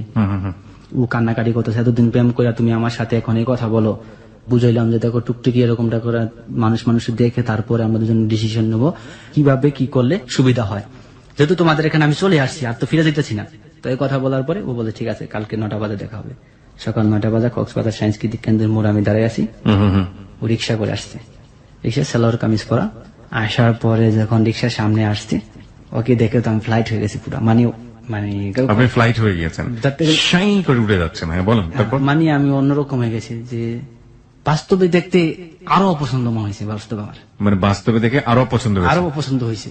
কেন আমার পরে যখন আমার সাথে কথা বলছে যে কেমন আছো, আমি বলছি ভালো আছি। ওকে বলিও না যে তুমি কেমন আছো। পরবর্তীতে যখন ওর চোখের দিকে তাকাইছি, যে চোখের মধ্যে জল মানে টল করতেছে, হ্যাঁ। আর কোনো কথা নেই, সাথে সাথে হাত থাবাদা ধরে ফেলেছি। চলো ডিসিশন নিয়ে ফেলেছি, ওর বিয়ে করবো। এই মেয়ে আমাকে অরিজিনাল ভালোবাসে, মানে একটু দেখছি যে আমার মনটা খারাপ, তাতে ওর চোখে জল আইসা পড়ছে। সুতরাং ও আমার প্রতি পুরোটা ইমোশনাল, আর সৌন্দর্য দিয়ে ভালোবাসা প্রকাশ হয় না। মানে আপনার জায়গাতে আমি যেটা বুঝতে পারছিলাম যে আপনি এখনো কনফিউশনে আছেন, সৌন্দর্যের জায়গা থেকে আপনি এখনো মেনে নিতে পারছেন না মেয়েটাকে। জি। কিন্তু ও আপনাকে ভালোবাসে, এটার জন্য আপনি সিদ্ধান্ত নিয়ে ফেলেছেন যে না ঠিক আছে, ওকে মেয়েটা আমাকে যেহেতু ভালোবাসে এখনই বিয়ে করে ফেলবো। ওকে, তারপর? আমরা হোটেলের মুখে যেতেছি, আমি 10 গজ সামনে, ও 10 গজ পিছনে। তো একটা মোটরসাইকেল দিয়ে একটা লোক, মধ্যবয়সী একটা লোক আইসা অরিজিনাল কি জিজ্ঞেস করছে। তখন আমি বলতেছি যে টুকটুকি তোমায় কি জিজ্ঞেস করলো ওই লোকটা? লোকটা আমার মামা। কি জিজ্ঞেস করলো? তোমার মামা এখানে কি করে? আমি তো জানি না, আমার মামা বলো যে তুই কোথায় যাস। বান্ধবীর বাসায় যাই। আমি অতটা মাইন্ড করলাম না, তো এই কথা বলে আমি সাইড ব্যাগটা নিয়ে হোটেলের রুমের ভিতরে গেছি। রুমের ভিতরে যাওয়ার পরে ওরা আমি বলছি যে তুমি সোফার মধ্যে বসো, আমি ব্যাগটা রেডি করতেছি। টুকটুকি মানে ওরা আমি হাত দিয়ে স্পর্শ করছি, এই জীবনের ফার্স্ট। আর আমি মানে এখান থেকে স্পর্শ করা, কাদের মধ্যে ধরে বলছি বসো। টুকটুকি তোমার সাথে আমি কথা বলছি এতদিন। তখন আনন্দে আমার চোখে মানে জল আইসা পড়ছে, এতটুকু একটা মেয়ে তুমি এত মিষ্টি মিষ্টি করে আমার সাথে কথা বলছো। তো ও ভয় পাইতেছে, ভয় হাত পা কাঁপতেছিল। তখন আমি বলছি তুমি বসো, ভয় পাও না, এখন আমরা বাইরে হয়ে যাবো। তো ঠিক আছে, তো কিছুক্ষণের মধ্যে আমরা বাইরে হয়ে গেছি। বাইরে হওয়ার পর দেখি যে আমার মামা 4-5টা বন্ধু বান্ধব নিয়ে বাইরে দাঁড়ায় আছে। ও বলতেছে আমার মামা। আমি কোথায়? আমি বললাম মায়ের মনে একটু মাটিতে পারবো না, সব কটা পিঠে। আমি চিন্তা ভাবনা করলাম এখন কি হবে, আমার এই পরিচিত কেউ নেই এলাকায়। যখন নাকি আমরা বাইরে চলে আসলাম, আমার মামা এসে আমার থাবাতে আমার হাতটা ধরলো প্রথম। হ্যাঁ, তো বিয়ের স্বাদ আজকে মিটিয়ে দেবে আপনার। হ্যাঁ, হাত ধরা মাত্র দেরি, তখন ভয়ে নার্ভাস ফিল করতেছি। তখন ও এসে কি করলো, সাথে সাথে ওর মামার থাবাতে হাতটা ছাড়াই দিল, বলতেছে আপনি ওর হাত ধরার কে? তখন ওর মামা কষায়া দুটা চর মানে ওরে মারে, গাল দুটার সাথে সাথে লাল হয়ে ফুলে গেল এরকম। আরেকটা চর মারতে বসে আমি সাথে সাথে হাত থাবাতে ধরছি যে থামে, মার দূর করার কোনো দরকার নেই, কোথায় যেতে হবে আমি যাবো, চল বাসায়। তখন আমাদের সিএনজিতে করে বসে, দুজনে বসলাম। ও আমার হাত ধরে বলতেছে হালুম তুমি কোনো ভয় পাও না, আমি আছি না, তোমার টুকটুকি থাকতে তোমার কিছু করতে পারবো না। নাও সাসপেন্স ইজ বিগান। ওকে, আসল ক্লাইম্যাক্স শুরু হয়েছে সিনেমার এবার। ফাইন, তারপর? কক্সবাজার সদর আর খালুর বাসায় নিয়ে গেল। আমার মা তো আগে থাকতেই জানে, ওর মা আসলো, ওর খালু আসলো, বড় আপার সাথে আপনার দেখা হতে যাচ্ছে। তো পরবর্তীতে ওদের বাসায় ওখানে বসলাম। বসার পরে আপ্যায়ন করছে, এরকম নাস্তা টাস্তা নিয়ে আসছে। আচ্ছা, আমার ইন্টারভিউ নিতেছে, আমার পাসপোর্ট নিয়ে গেল, এসে আমাকে ইন্টারভিউ, বিভিন্ন কিছু ইন্টারভিউ নিতেছে। খালু ইন্টারভিউ নিয়ে দেখলাম ইন্টারভিউতে পাস। কিসের ইন্টারভিউ? ইন্টারভিউ নিয়েছে যে আমি কতটুকু education, so plus family character, বা আমি কিরকম ট্যালেন্ট, প্রশ্ন করছে, নাম ঠিকানা লিখেছি। বুঝতে পেরেছি, হ্যাঁ। তারপর আর খালার হাত ধরে বলতেছি আমি কাঁপতে কাঁপতে, যাই করেন আমার শরীরে যাতে কোনো টাচ না পড়ে। দেখেন আমি মারের ভীষণ ভয় পাই। ঠিক আছে, আপনারা যা বলবেন তা করতে রাজি, আমি ওকে বিয়ে করতে রাজি আছি। কিন্তু দরকার হলে আমি ছেড়েও দিব, কোনো সমস্যা নেই, কিন্তু শরীরে টাচ করবেন না। না, আমি ভয় পাইতেছি। তখন ও বলতেছে যে তুমি ভয় পাও কিসের জন্য, আমি আছি না। ওর খালা বলতেছে না সমস্যা নাই কোনো। তো আমি বললাম যে দেখেন বিয়েতে আমি রাজি আছি, কিন্তু আমার গার্জিয়ান এই বিয়েতে রাজি হবে না। প্রয়োজন হলে আমার তেজ্য পুত্র করে দিব, তারপর আমার গার্জিয়ান রাজি হবে না। তার মানে ওরা মোটামুটি রাজি হয়ে গেছে। রাজি হয়ে গেছে। ওকে, আপনার বড় আপাও রাজি হচ্ছে? বড় আপা তো আগে বড় আপা আগে রাজি না, মানে বড় আপার সাথে দেখা হওয়ার পরে কি হলো, কমিউনিকেশন, কথা, সরাসরি কথা কি হলো? কি বলে ডেকেছিলেন? বড় আপা বলে ডেকেছিলেন? সেই সময়টা আমি লজ্জা পাইছি। উনি যখন আমার সামনে এসে দাঁড়াইছে ফেস টু ফেস, যে কিভাবে কথা বলবো, তখন Okay. কয়ে ওর খালার কাছে বলতেছে কি ছিল তো আমার আপা ডাকছে। তো আমি ভীষণ লজ্জা পাইছি এই সময়টা। যখন এই কথা বলো ওনারা একটু হুজুট খেয়ে গেল, যখন আমি বলছি যে আমার গার্জিয়ান রাজি হবে না। জি। তখন ওনারা আমার ছবি টবি তুললো, ভিডিও করলো, করার পরে বলতেছে তোমার গার্জিয়ান যদি রাজি থাকে তবে আমরা বিয়ে সম্মতি দেবো। তোমাদের দুজনকে ভালোবাসো, কক্সবাজার যতদিন খুশি বেড়াও, কোনো সমস্যা নেই, ঘুরে ফেরা বেড়াও। আমার মামা এক হোটেলের ম্যানেজার, হোটেলে কাজ দিল, আমার হোটেলে থাকো, সমস্যা নাই, যেখানে খুশি বেড়াও, কোনো সমস্যা। ওর সাথে মোবাইলের যোগাযোগ রাখো, কোনো দ্বিধাদ্বন্দ্ব নেই, কিন্তু তোমার Family গার্জিয়ান রাজি হতে হবে। ফ্যামিলি নিয়ে আসবা, আমরা মেয়ে দিদি। এই কথা বলে সিএনজি ডাকলো, মুসুল দ্বারা বৃষ্টি হইতেছে বাহিরে ওই সময়টায়। তখন আমার বলে যাও তুমি হোটেলে চলে যাও। তখন তো ও খুব কান্না করতেছিল, চোখের জল দিয়ে ভাসে ফেলাইছে, আমাকে কিছুতে আসতে দিবে না। তার পরবর্তীতে আমি আসতে বাধ্য হলাম। হোটেলে চলে আসার পরে রাত 7টা 8টার দিকে খাইতে বসি। সেই সময় আমাকে রাত্রেবেলা ওর আম্মা ফোন দিছে ওর নাম্বার থেকে, আমাকে বলতেছে যে ছুটি তো নাই, সুইটি তো নাই। ছুটি তো নাই। তখন এই কথা বলার পরে আমি মনে মনে চিন্তা করলাম ছুটি নেই, এই কথা বলে লাইন কেটে দিছে। তারপর থেকে রিং দিতেছি আর রিসিভ করে না। ছুটি নাই মানেটা কি? ছুটি কি আত্মহত্যা করলো, সুসাইড করলো নাকি? তখন আমার মনের মাঝে একটা মানে খুব খারাপ লাগতেছিল। তখন আমি কি অবস্থা, এরকম হওয়ার কারণ কি? সাথে সাথে মামারে ফোন দিচ্ছি, ফোন দেওয়ার পর আর মামা বলতেছে যে ছুটি তো মাথা ফাটা ফেলাইছে, তো হাসপাতাল অজ্ঞান অবস্থায় আছে, তুমি তাড়াতাড়ি ঢাকা চলে যাও, নাহলে তোমার সমস্যা হবে। আমি এই কথা শোনার পরে সাথে সাথে লাইন কেটে দিছি। লাইন কেটে দিয়ে মাথা ফাটা ফেলাইছে মানে, তখন আমার খুব মানে অন্যরকম আছে যে ও আমার জন্য নিজের মাথা নিজের বাড়িতে ফাটিয়ে ফেলাইছে, আর আমি এখানে হোটেলে বসে খানা খাইতেছি। তখন আমি সাথে সাথে বাইরে গেছি, বাইরে হইয়া রিক্সা নিয়েছি, রিক্সা নিয়ে, কিন্তু ওই ঠিকানাটা আমি ভুলে গেছি যে বাসায় গেছি। জি। প্রথমবার গেছি, পরবর্তীতে রাত্র 9টার দিকে ফোন রিসিভ করছে, ও রিসিভ করছে। ও তখন জ্ঞান ফিরছে, তখন আমি বলছি তুমি বলে মাথা ফাটা ফেলেছো, তুই মাথা ফাটাই দিয়ে গেছিস কিসের জন্য? আমি রাগ করে কথা বলছি, তুই কিসের জন্য মাথা ফাটাই দিয়ে গেছিস? তো কি মনে হয় তোকে আমি ভালোবাসি না? কয় না, তোমার জন্য আমি কিছু করতে পারলাম না, দেখো হয়তোবা তোমার সাথে আর জীবনে আমার কোনোদিন দেখা হবে না। কান্না কান্না কণ্ঠে বলছিল যে তোমার সাথে হয়তোবা আর জীবনে কোনোদিন আমার সাথে দেখা হবে না। আমি কই তুমি এরকম জায়গাটা বলতেছো কেন? এরকম করে বলবা না কখনো, কেন দেখা হবে না? অবশ্যই দেখা হবে। আমারই ভুল হয়েছে, যদি প্রথমে বলতাম তোমাকে আমি পালায়ে বিয়ে করতে তাহলে ভালো হইতো। ওকে। তখন ও আমায় বলতেছে থাক, আর তো আমার সাথে তোমার সাথে দেখা হবে না, কালকে আমার মোবাইলটা নিয়ে নিবে। তো পরবর্তীতে আমরা বললাম যে না, তুমি কালকে বাসা থেকে কোথাও বাইরে হতে পারবা, যে কোনো জায়গায়। যদি বাইরে হতে না পারি, আমি কালকে তোমার বাড়ির গেটের সামনে তুমি দাঁড়ায় থাকবে, আমি আসতেছি। আচ্ছা। তো আমাকে বললো কি ওই সময় যে তাহলে তুমি হোটেলে বলো ম্যানেজারকে যে তুমি বাসায় চলে যেতেছো, যাতে হোটেলের ম্যানেজার আমার মামাকে বলে তুমি বাসায় চলে যেতেছো। তো পরবর্তীতে আমি আইসা হোটেলে এসে বলতেছি যে কালকে সকালে আমি চলে যাব ঢাকায়, এখান থেকে আর কি হবে। সকালবেলা যখন চলে আসলাম, সাথে সাথে সকালে এসে স্ট্যান্ড এসে কক্সবাজার সায়েন্স সিটি কেন্দ্রের মোড়ে আমি একটা অটো রিক্সা, ওই যে সেগুলো আমি ঠিক করছি। ওখানে আসলে কি ট্যাক্সি চলে না, শুধু অটো রিক্সাই চলে, চিপা রাস্তা। তো তখন ওগুলা যে আস্তে আস্তে চলে সেই সময় আমি ধারণা করি নাই। তখন যখন চলতেছিল তখন চারদিকে, এদিকে সাগরের পার, এদিকে পাহাড়, এত সুন্দর কক্সবাজারের মনোরম দৃশ্য। আমি ওগুলা দেখতেছিলাম, ছোট ছোট ল্যাংটা বাচ্চারা গোসল করতেছে ঝর্ণার পানিতে, এবং আমি মোবাইলে ভিডিও করতেছিলাম আর দেখতেছিলাম। প্রথম বাদে বাদে ফোন দিতেছে, আমি তুমি কোথায় আছো? আমি অমুক জায়গায় দাঁড়িয়ে আছি, তুমি তাড়াতাড়ি আসো। তো পরবর্তীতে আমি ড্রাইভারকে মোবাইল দিলাম যে কোন জায়গা, তুমি তো ভাই চিনো, ও যে জায়গায় যেতে বলে মেয়েটা সেই জায়গায় যাও। তখন ড্রাইভার সেই কথা শুনে সেই মতো গাড়ি চালাইছে ওদের বাসায়। বাসার সামনে একটা কাঁচা রাস্তা নামাইছে। তো সুপারি বাগান আছে পাশে, সুপারি বাগানের পাশেই তারা দিয়েছে, পরনের ড্রেস, মাথার ব্যান্ডেজ খোলানো, সিলি যে করছে, মাথা চুল কেটে ফেলাইছে এখান দিয়ে, ওনাদের ঢাকা, একটা মোবাইল হাতে, স্যান্ডেল। জি। সেই অবস্থায় আমি তাড়াতাড়ি উঠো, কভার টভার কিছু নেই, ভাই কভার টভার কোনো কিছু আসেনি, দাও তাড়াতাড়ি। তো কভার টভার দিছি। এখন তো ওই যে ঢালটা তো ওইটা ওঠে না, তখন ও তো আমায় বলতেছি, তুমি কি স্টুপিড, তুমি এই জিনিসটা বোঝো না, তুমি এটা কি নিয়ে এসো, এইটা নিয়ে কি তুমি আমার নিয়ে পালাইতেছো? আমার বাড়ির লোক যদি কেউ এখন দেখে, আমি কিন্তু তোমার বাঁচাতে পারবো না, আমারও মারবো তোমারও মারবো। জি। আমি কই, বলো কি? তখন আমি সেঞ্জেলার বলতেছি, তখন সেঞ্জেল বলে, আমার কি দোষ ভাই, আপনি দেখে উঠবেন না? আমি সেঞ্জেল বলতে, তুই কি ভাবছো যে আমার একলা মারবো? আমারও তো মারবো, তোর গাড়ি সহকারে ভাঙবো। তো সেঞ্জেলা বলেন কি ভাই, আমার গাড়ি ভাঙবো, আমি গরিব মানুষ। তো আমি কই তাড়াতাড়ি, তখন ও বলতেছে, আমি সাথে সাথে, ও আমার বলতেছে সাথে সাথে বিপদের দোয়া পড়ো, বলতেছে দুজন বল তুমিও পড়ো। এখন বিপদ এই মুহূর্তে যদি কেউ ধরে ফেলে তাহলে রক্ষা নেই, কোন রকম করে ডালটা দিয়ে ওরে কোন রকম করে, একটা কভার ছিল, কভার ধরা ঢেকে রাখছি, আর আমার তো কি চিনে নেওয়া এলাকা, কোন রকম করে ঢাল দিয়ে ওঠার পরে যখন নাকি ব্রিজ ডালার পথে উঠছে, তখন মোটামুটি আর কি চলতেছিল। আচ্ছা। তখন ওই আমার ইচ্ছা মতন মানে করতেছে, তুমি হালুম যে এত বোকা, আমি তো জিনিস বললাম, এখন যদি কি এই মুহূর্তে ধরে ফেলায় তাহলে কি অবস্থা হইব। ওকে। আমি ওই সময়টা খুব ভীষণ ভয়ে ছিলাম। তো পরবর্তীতে এখন একটা সিএনজি স্টেশনে গেছি, সিএনজি স্টেশনে গিয়ে ওটা আমরা চেঞ্জ করছি। আচ্ছা। চেঞ্জ করার পর ডাইরেক্ট টেকনাফ। আমরা জিজ্ঞেস করলাম যে ঢাকা যাবে না, কোথায় যাবা? আগে টেকনাফ যে আমরা বিয়ে করবো, তারপরে ঢাকা। টেকনাফ যেতে যেতে রাত্র হয়ে গেছে, তো সন্ধ্যাবেলা ওখানে গিয়ে হোটেলে ভাড়া নিলাম। হোটেলে জিজ্ঞেস আপনারা কি হন? আমরা বলছি স্বামী স্ত্রী। ওকে। তিনি মিথ্যা কথা বলতে হয়েছে, আমাদের মিথ্যা আসেনি, সেই সময় আমরা স্বামী স্ত্রী ছিলাম না। সো সেই সময় আমার পরিচয় দিতে হয়েছে, যে অন্য পরিচয় দিতে হয়েছে। তো আমি বলছি, তো ওরা বলছে যে নাম ঠিকানা লেখেন, আপনাদের সাইন দেন। ওকে। তখন নাম ঠিকানা, তখন আমার নাম ঠিকানা লেখছি। এখন হোটেল বলতেছে যে আপনার ওয়াইফের নাম ঠিকানা। আমি গুগলে লেখবো, শ্বশুরের নাম তো আমি জানি, দাও তোমার লেখার দরকার নেই, তুমি লেখাইটা নিয়ে ভিতরে। এই আমি বলতেছি, বাইক না, তুমি আর রুমটা দেখাই দাও, তুমি রুমে যাও, আমি তোমার নাম ঠিকানা লিখে নিতেছি। আচ্ছা। তো শ্বশুরের নাম তো আমি জানি, তো এই সময় আমি নাম ঠিকানা, তো ম্যানেজার হাইসা দিছে কথা বলার পরে, ঠিক আছে একজন লেখলেই হয়, সিগনেচার করে চলে গেলাম। আচ্ছা।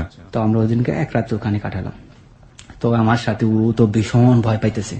তখন সেই সময় তো আমি খুব মানে মনের মানুষ কাছে অ্যাকচুয়ালি জীবনে কখনো একটা মানে মেয়ের সাথে এরকম রাত্রে একাকি বা ই হয় নাই, মানে এক কোণে গিয়ে এরকম চুপচাপ করে বসে রয়েছে, মানে কোনো কথা বলতেছে না।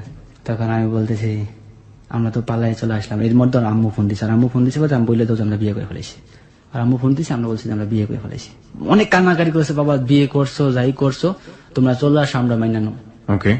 ভাই নাকি হাসপাতাল, সব মানে ফ্যামিলি, পুরো ফ্যামিলি নাকি হাসপাতাল ওই সময় বলতেছে। আল্লাহ রাসূলের দোহাই দিতেছে। তখন আমি বলি যে না, বিয়ে না করা পর্যন্ত কোনো কিছুতে যাওয়া যাবে না, আগে বিয়ে করতে হবে। আমরা তো বইলা দিছি বিয়ে করছি। তখন দুজন ডিসিশন নিলাম যে কিভাবে বিয়ে করা যায়। তো আমরা ওখানে এক রাত তো থাকলাম, এক রাত থাকার পর তারপরের দিন সকালে এখন এক জামা পরে আসছে। তখন আমি মার্কেটে গেলাম, মার্কেটে গিয়ে জামা কাপড় কিনে নিয়ে আসলাম।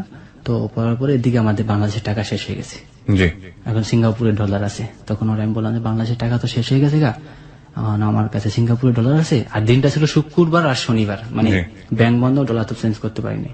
তখন ওর কানে দুটা রিং ছিল 3 রত্তির সোনার, সেই রিং 3টা আমার হাতে তুলে দিয়েছে, এই 2টা বিক্রি করে শিগগির এখান থেকে ভাগো। আমি কেন? আমার চাচা একটা রেবে চাকরি করে, ওনারা মোবাইলের নেটওয়ার্ক দেখে আমাদের খুঁজে ফেলাইবো যে আমরা কোথায় আছি। তো পরবর্তীতে আমি কই না, এটা আমি কখনোই বেচতে পারবো না, ইম্পসিবল। ওই জন্য আমরা এক রাত এখানে থাকবো, থেকে তারপর দিন ডলার ভাঙায় তারপর যাবো। বলে না, এখান থেকে তাড়াতাড়ি। তো ওরে নিয়ে তারপর সোনার দোকানে গিয়ে আমরা 3000 টাকা ঋণ বিক্রি করি, কুমিল্লার বাসে ধরি। কুমিল্লাতে কেন বাস ধরলেন? আমি ওরা বলতেছি যে, ও বলতেছে কোথায়, আমি বলছি কোথায় যাবা? ঢাকায় তোমাদের বাড়িতে। ও ঢাকা গিয়ে বিয়ে করবো। আমি কই না, আমরা বিয়ে করলে কুমিল্লায় বিয়ে করবো। কুমিল্লায় কেন? আমার মাথায় ওই সময় কি খেলতেছিল আমি নিজেও জানি না। আমি বলতেছি যে ঢাকা গেলে আমার পরিবারের লোক কেউ দেখলে তোমার মারধর করে তারাই দিবে, আর আমার বাসায় আটকে রাখবে, ঠিক আছে? সুতরাং আমার বাড়িতে ঢাকায় যাওয়া সম্ভব না, আগে আমরা বিয়ে করি, কোন জায়গায় গিয়ে তারপরে একটা ডিসিশন নেবো কোথায় যাব। তো পরবর্তীতে আমরা কুমিল্লার বাস উঠলাম, টিকিট কাটলাম, সারা রাত্র রাত্রেবেলা উঠলাম, ওটা পরে জার্নি। বাসে এরকম ও বমি করতেছিল, মানে পছন্দ রকমের বমি করতেছিল। তো এখানে একটা সমস্যা, বিডিআর চেক ছিল। বিডিআর চেক বলতেছে যে পুলিশ বিডিআর চেক। তো বিডিআর চেকে আমাদেরকে, আমি বলতেছি দেখো আমাদের কিছু জিজ্ঞেস করবো না। বিডিআর চেক আছে ওখানে, বিডিআর চেকে জিজ্ঞেস করছে। আমি বিডিআর কিছু বলে নাই, বিডিআর জিজ্ঞেস করছে আপনারা কেন বলছেন স্বামী স্ত্রী। ও যখন বাসে উঠছে, বাসে এরকম বমি করছে, আমি নিজেও বমি বমি ভাব। সারা রাত্র বাসে আমি না নিজে না ঘুমিয়ে আমার বুকে ওর ঘুম পাড়ায় নিছি, তুমি ঘুমাও। নিজের জায়গাটা খালি করে আমি চিপার মধ্যে বসে ওরে সারা রাত্র ঘুম পাড়ায় নিছি, যাতে ওর একটু কষ্ট না হয়। তারপর আমরা কুমিল্লা চলে গেলাম। ভোর সকালে 5টা বাজে কুমিল্লা নামলাম। কুমিল্লা নামার পর ওইখান থেকে সিএনজি নিলাম। সিএনজি ড্রাইভারে বললাম কি ভাইয়া আমাদের একটা যে কোনো একটা আবাসিক হোটেলে নিয়ে ওঠাও। তখন উনি একটা হোটেলের সামনে নিল, তো ওনারা বিয়ের ডকুমেন্ট চাই, বিয়ের ডকুমেন্ট না চাই হোটেল ভাড়া দিবে না। আচ্ছা, আবাসিক হোটেলটাতে। হ্যাঁ, তখন তার পরবর্তীতে আমরা এখন কি করব, তখন দেখলাম যে একটা সোনালী ব্যাংক নিচে শাখা সোনালী ব্যাংক উপরের হোটেল। তখন আমরা ওখানে একটা হোটেল ভাড়া করলাম স্বামী স্ত্রী পরিচয় দিয়ে, যে 8টা বাজে ব্যাংক খুলবে, ব্যাংকটা খুললে ডলারটা চেঞ্জ করে আমরা কাজে বসে চলে যাব, বিয়ে করে তারপরে এখন আপাতত এখানে। তো এখানে থাকতে পারলাম না, কিছুক্ষণ পরে দেখি যে একটা লোক আছে দরজার মধ্যে টহল দিয়েছে, আপনাদের বিয়ের ডকুমেন্ট দেখান। নিচে পুলিশ টহল দিতেছে, এরকম আমার একটা ভয় দেখাইলো, আমার এখান থেকে কিছু দিয়ে আপনার এখান থেকে কাইটা পড়ে না তো পুলিশে ধরবো। তারপর ওই লোকের 200 টাকা দিয়ে ওইখান থেকে আমরা হোটেল থেকে বাইরে হয়ে যাই। এখন তো পকেটে 1 টাকাও নেই বাংলা টাকা, ওই গাড়ি ভাড়া 3000 টাকা শেষ হয়ে গেছে, 3000 টাকা শেষ হয়ে। তখন রিক্সা ঠিক করলাম, রিক্সা বললাম যে ভাই এখানে যে কোনো সোনালী ব্যাংকের একটা শাখায় যাও। তখন একটা মেন শাখায় নিয়ে গেল, রিক্সাদার বললাম তুমি দাঁড়াও ভাই আমরা টাকাটা চেঞ্জ করে আসতেছি। রিক্সা আল্লাহ বলতেছে ঠিক আছে। তখন আমরা ডলার চেঞ্জ করলাম, ওইখান থেকে ডলার চেঞ্জ করে এসে দুজনে নামলাম। নামার পরে রিক্সাদার বললাম একটা আবাসিক হোটেলে যাও। তখন কুমিল্লা মহাসড়কের সাথে আবাসিক হোটেল। তো হোটেলে আমরা স্বামী স্ত্রী পরিচয় দিয়ে, স্বামী স্ত্রী পরিচয় এখানে কিছু আমি এমনিতেই মোবাইলে রিং বাজাইতেছিলাম, মানে মোবাইলে রিং বাজে লিংটন বাজে কথা বলতেছি, যে জানি যে এখানে স্বামী স্ত্রী ধরা না খেলে হোটেল ভাড়া দিবে না। তখন আমি বলতেছি যে হ্যালো, হ্যাঁ আমি এমনি বলতেছি হ্যালো আসসালামু আলাইকুম ভাই, কেমন আছেন ভাই? একটা সমস্যা গেছে, আপনার ভাবির তো লাকিস টাকিস সহকারে আমরা তো গাড়ি মিস করে ফেলাইছি, গাড়ির মধ্যে লাকিস টাকিস সব রয়েছে, এখন কি করি উপায় বলেন তো? এখন তো পর নির্দেশ সেলার কামিজ পরা সবকিছু ওইখানে রয়েছে, আমরা তো কুমিল্লা ঘুরতে এসেছি, তো এখন তো কি অবস্থা, মানে ম্যানেজার উড়ে দাঁড়ায় দাঁড়ায় কত কথা বলতেছি, মানে এরকম কথা বললাম। তখন ম্যানেজার বলতো যে আসলে আমরা স্বামী স্ত্রী তখন কথা বললাম। তো পরবর্তীতে গেছি আপনি যে আমরা আজকের রাতের জন্য আমরা 2 দিনের জন্য রুম ভাড়া করতেছি। আচ্ছা আপনার স্বামী স্ত্রী? হ্যাঁ। আর কোনো কিছু জিজ্ঞেস করে নেই। তারপর আমাদের সিগনেচার নিল, সাইন টাইন করে নাম ঠিকানা লেখার পরে আমরা ওখানে রুম ভাড়া করলাম, আরেকটা তো ওখানে কাটাইলাম। তবে তারপর দিন সকালে বিয়ের উদ্দেশ্যে, এখন ও শুধু আমার পাগল হয়ে গেছে, বিয়ে করবা কখন, বিয়ে করবা কখন, ঠিক আছে। তখন আমি সকালবেলা আমরা বিয়ের উদ্দেশ্যে বাইর হলাম। আচ্ছা, সেই আবার সেই অটো রিক্সা, এখন কাজী অফিস খুঁজতে বের হয়েছি।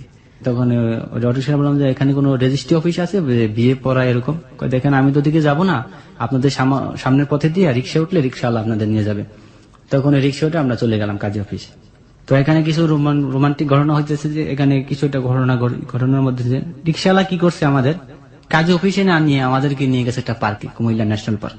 কেন জানি না কি জন্য, ওকে ভাড়া 20 টাকা বেশি দিছি, ঠিক আছে। বলতেছে যে এটার ভিতরে কাজী অফিস, আমরা জানি না, এখানে ভিতরে গিয়ে দেখি ন্যাশনাল পার্ক। তখন আমরা বলতেছি দেখছো মানুষ কত বড় খারাপ মানুষ, যে কিরকম বিপদের সময় আমাদের সাথে উপহাস করলো। তার পরবর্তীতে আরেক রিক্সাওয়ালা ডাকছি, এক চাচারা ডাকছি, চাচারা বলছে রেজিস্ট্রি অফিসে নিয়ে যেতে। চাচাই নিয়ে গেছে জমি রেজিস্ট্রি অফিসে, যে বিয়ে করে সেখানে জমি রেজিস্ট্রি অফিস নিয়ে গেছে। তো চাচারা বলছে চাচা এটা তো জমি রেজিস্ট্রি অফিস। কত বাবা কোন অফিসের কথা বলছো, এখন মুরব্বী কি বলবো, আমরা বলছি যে বিয়ে যেখানে পড়ায় সেখানে। তখন ও বলছে ও আমি তো বাবা চিনি না। পরবর্তীতে আরেক রিক্সাওয়ালা ডাকছি, ও বলতেছে ওই লোকটা বোধহয় চিনে। তো ওই লোকটা ডাকছি, ডাকার পরে এই যে রিক্সাওয়ালা ডাকছি, রিক্সাওয়ালা ডাকার পরে বলতেছে যে চাচা আমরা তো সমস্যায় পড়ে গেছি, বিশাল সমস্যায় পড়ে গেছি। কি সমস্যা? চাচা বলতেছে কি সমস্যা? আমি অনেক সমস্যা। তোমরা কি বিয়ে করবা? চাচা আপনি বুঝলেন কেমনি? এর আগে আমি 2-4টা বিয়ে পড়েছি। রুবেল তারপর রিক্সাওয়ালা আমাদের ওখানে কাজে বসে নিয়ে গেল, রিক্সাওয়ালা উকিল বাপ হইল নিজে। তারপর আমাদের 1 লক্ষ টাকা জন্মহরে আমাদের বিয়ে হলো। ওখানে কাবিনের টাকাটা কম দেওয়া হয়েছে, সেটা হচ্ছে যে রিক্সাওয়ালা বলছে যে কাবিনের টাকাটা কম দেন। তারপরে কাবিনের টাকা আমরা ওখানে 1 লক্ষ টাকা জন্মহরে আমাদের বিয়ে হলো, নিকানামা হলো। সাথে সাথে কুমিল্লা 10 কোটিকে পুট আপ করে নিয়েছে, আমাদের 1 কপি দিয়ে দিল। তারপর আমরা ওখান থেকে চলে আসলাম কুমিল্লা শহরে, গিয়ে বিয়ের মার্কেটিং করলাম, হাতের চুড়ি, নাক ফুল, তারপর ওর জন্য জামা কাপড়, জুতা। চাচাকে নিছেন সাথে? হ্যাঁ, চাচাকে সাথে নিছেন? সাথে। চাচা যেহেতু উকিল বাপ, চাচারা তো নিতে হবে। তারপরে চাচার রিক্সা করে, চাচার যখন চাচার রাত্র হয়ে গেছে যখন, তো চাচা বলতে তোমরা হোটেলে ফিরে যাও বাবা, আমি তো গরিব মানুষ, তোমরা উকিল বাপ দিছো কিন্তু আমি তো তোমাদের ওরকম করতে পারলাম না। যাই হোক চাচা এরকম বলার পরে চাচাকে বিদায় করে দিয়ে হোটেলে চলে আসলাম। আচ্ছা, তো হোটেলে চলার পর আসার পরে তখন আমি ওকে বলতেছি নাও তোমার বিয়ে করছি, এখন দাও তোমার কাবিননামা তোমার কাছে, তুমি বিয়ে করতেছিলে, বিয়ে করছি না। তো সেই সময় আমি ওরে বলতেছে তুমি তো মোবাইলে অনেক পাকনা পাকনা কথা বলতো, তো আর আমি হাসির মাধ্যমে দুটা গালের মধ্যে চট দিছি যে মোবাইল তো অনেক পাকনা পাকনা কথা বলছে, এখন তো একটা কথা বলতে পারতেছ না। কিছু বলে না, সে সময় হাসতেছিল। ওকে, তো অনেক কথা বলছি, আমার তখন আমার জড়ায় ধরছে, জড়ায় ধরে বলছে যে না, আমি বিয়েটা এই কারণে বলছি কারণ তোমাদের আমার একটা ডকুমেন্ট দরকার, এখন ডকুমেন্ট আছে, এখন কোনো ভয় নেই। এদিকে ওর মা বারবার ফোন দিতেছে, বাবা দোহাই তোমরা কক্সবাজার ফিরে এসো।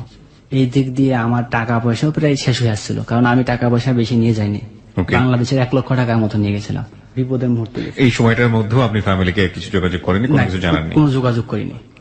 যখন ওর মা এরকম করে কান্নাকাটি করতেছে, তখন আমরা বলতেছি চলো আমরা তো সাগরের মাঝখানে একটা পাড়ি গেটে, কিন্তু তোমার পরিবার রাজি আছে, তোমার পরিবার রাজি হলে আমার পরিবার এমনিতে রাজি হয়ে যাবে। যতদিন রাজি না হচ্ছে ততদিন ওনারা আমাদের কক্সবাজার বলে বাসা ভাড়া করে রাখবে, তো আমরা ওখানে যাই। Okay. পরে বুঝে ঠুজে অনেক কষ্টে ও যাতে রাজি হয় নাই, অনেক বোঝানোর পরে তো ও রাজি হয়েছে। কোথায় ভাড়া করে রাখবেন? কক্সবাজার। কক্সবাজার। ওকে, তো ওর তো মাথা ফাটা ছিল, ও নিজের হাতে গোসল করতে পারতো না, মাথার মাঝে শ্যাম্পু দিয়ে দিতাম, যে নিজের হাতে খাওয়াই দিছি। প্রতিটা মুহূর্ত ওর সাথে আমি ছিলাম। তো পরবর্তীতে তারপর দিন সকালবেলা আমরা ব্যাগটি গুছে আমরা কক্সবাজার চলে গেলাম। কক্সবাজারের বাসে রওনা হলাম। ও রাত্রে চলে যাওয়ার পরে শালা বাস স্ট্যান্ডে দাঁড়িয়েছিল, তো দাঁড়িয়ে থাকার পর আমাদের রিসিভ করে নিয়ে গেল। মানে ওদের বাড়িতে? না, ওদের বাড়িতে নিয়ে আমাদের একটা কটেজ হোটেল উঠেছে। মানে আলটিমেটলি তো আপনারা ওদের ফ্যামিলিতে যাওয়ার জন্যই আপনারা গেছেন কক্সবাজারে? হ্যাঁ। হ্যাঁ, ওর চাচা এবং মা আসলো, আসার পর ওর চাচা বলতেছে যে কালকে তোমরা তো জার্নি করে আসছো, পাসপোর্ট কাবিননামা দেখলো সবকিছু ঠিক আছে, তখন বলতেছে যে তো তোমরা জার্নি করেছো, তোমরা আজকে রেস্ট নাও, কালকে আমরা ডিসিশন জানাবো তোমাদের কি করা যায়। তাই কালকে দুপুরবেলা ওর চাচা এবং ওর মা আসছে, আমরা একসাথেই ছিলাম। তারপর ওর চাচা এবং মা আইসা, ওর চাচা এসে বলতেছে 3টা শর্ত।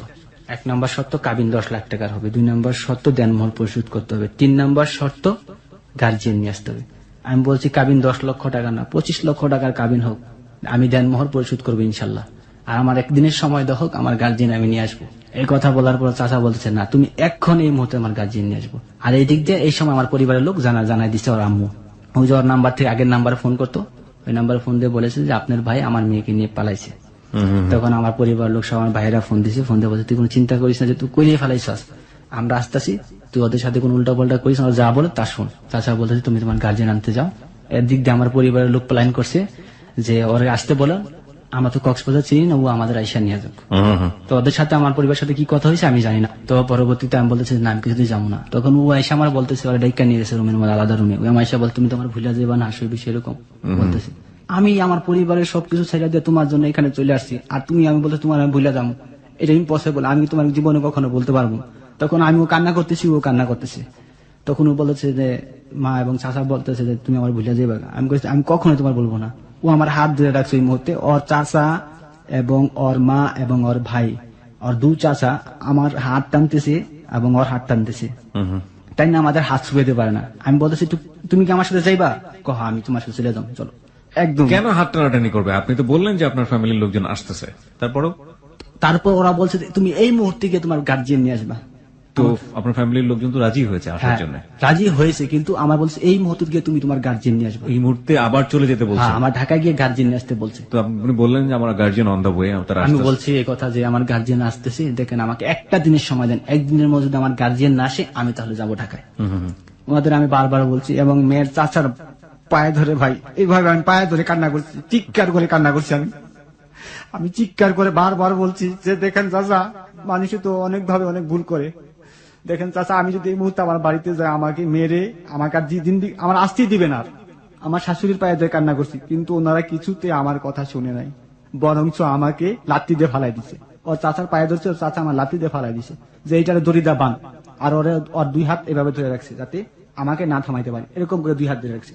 পরবর্তীতে ওর চাচা এসে, এক চাচা এসে আমাকে লাথি মারছে বুকের মধ্যে, লাথি মারার পর ওর 2 হাত বান, ওর 2 হাত বাইন্দা এখানে ফালাই রাখ, এবং ভীষণ ভয় পাইছি সেই মুহূর্তে। তখন আমি ওদেরকে বলতেছি, চাচার পায়ে ধরে বলতেছি চাচা আমি আমার গার্জিয়ানদের যাবো, সমস্যা না, আমি যাইতেছি আমার গার্জিয়ানের জন্য। তখন এই কথা বলছি বাদে, তখন বলতেছি এখন তুই এই মুহূর্তে তোর গার্জিয়ানের কাছে যা। সাথে সাথে আমার রিক্সা দেখে আমার রিক্সা উঠাই দেয়। তখন আমি যখন রিক্সায় উঠি, তখন রিক্সায় আমি বলছি হয়তো বা আর জীবনে ওর সাথে আমার কোনোদিন দেখা হবে না, কারণ আমি ঢাকা যেতেছি, ঢাকা থেকে আমার গার্জিয়ান আসবে। আমার গার্জিয়ানের ফোন দিছি, বলছি যে আমার পাসপোর্ট মালামাল সব রেখা দিছে এবং আমাকে আপনাদের আনতে যেতে বলছে। তুই তাড়াতাড়ি চলে আস, তোর পাসপোর্ট 10টা বানাই তুমি, কোনো সমস্যা নেই, তুই শুধু ঢাকা ফিরে, কোনো সমস্যা নেই। এই কথা যখন বলছে তখন আমার মনে গায়ে গেছে যে না, ওরা আর আসবে না এখানে। এবার আসবেন এখানে। সো ও আমাকে সারা জীবনের জন্য খারাপ ভাববে। তখন আমি সাথে সাথে সেনাবাহিনীর ক্যান্টনমেন্ট যে কক্সবাজার, ওখানে গিয়ে আমি একটা সিভিল সার্জনের সাথে কথা বলি যে ভাইয়া এরকম এরকম ব্যাপার। তখন উনি বলে যে ভাইয়া আমি তোমার কিছু করতে পারতেছি না, কারণ আমাদের সেনাবাহিনীর কিছু করা থাকে না এখানে, তুমি পুলিশের সাহায্য নাও। আমি বলছি থানায় গেলে গোটা ব্যাপারটা অন্যরকম হয়ে যাবে। তখন উনি বলেছে কক্সবাজার রেপ 7 যাও, ওনারা ব্যাটালিয়ন রেপ সরাসরি অ্যাকশন। তখন আমার বলে আগে বেটার তুমি কোর্টে যাও, কোর্টে গিয়ে একটা দরখাস্ত লিখো, মুহুরিতে দরখাস্ত লিখে পিটিশন তৈরি করে তারপর তুমি ওখানে যাও। তা আমি গিয়ে দরখাস্ত লিখলাম, মোহরি দিয়ে 200 টাকার দরখাস্ত লিখে আমি কক্সবাজার রেপ 7 যাই। ওই রাত্রে গিয়ে বিস্তারিত বলার পরে ওরা ওখান থেকে জিডি করে, জিডি করার পরে পরে ওরা সাথে সাথে ব্যাটালিয়ন র্যাব নিয়ে 14 জন র্যাব সদস্য নিয়ে গাড়ি নিয়ে মেয়ের পরিবার যেখানে আমরা হোটেলে ছিলাম সেই হোটেলে অ্যাটাক করে। হোটেলে এসে ওদের বিশ্রে পাওয়া যায়নি। পরবর্তীতে অফিসার আমার আইডিয়া দিল যে তুমি তাড়াতাড়ি এখন ফোন দিয়ে ওর চাচারে মারে বলো যে তুমি কক্সবাজার সায়েন্স কেন্দ্রের মোড় দাঁড়ায় আছো, তোমার কাছে টাকা পয়সা কিছু নাই, তুমি ঢাকার বাস মিস করছো, এখন তুমি কোথায় যাইবা। তখন মেয়ের চাচার আর মারে ফোন দেওয়া বলছি। তখন মেয়ের চাচার মা বলছে যে আমরা আধা ঘন্টার মধ্যে আসতেছি, তুমি দাঁড়াও।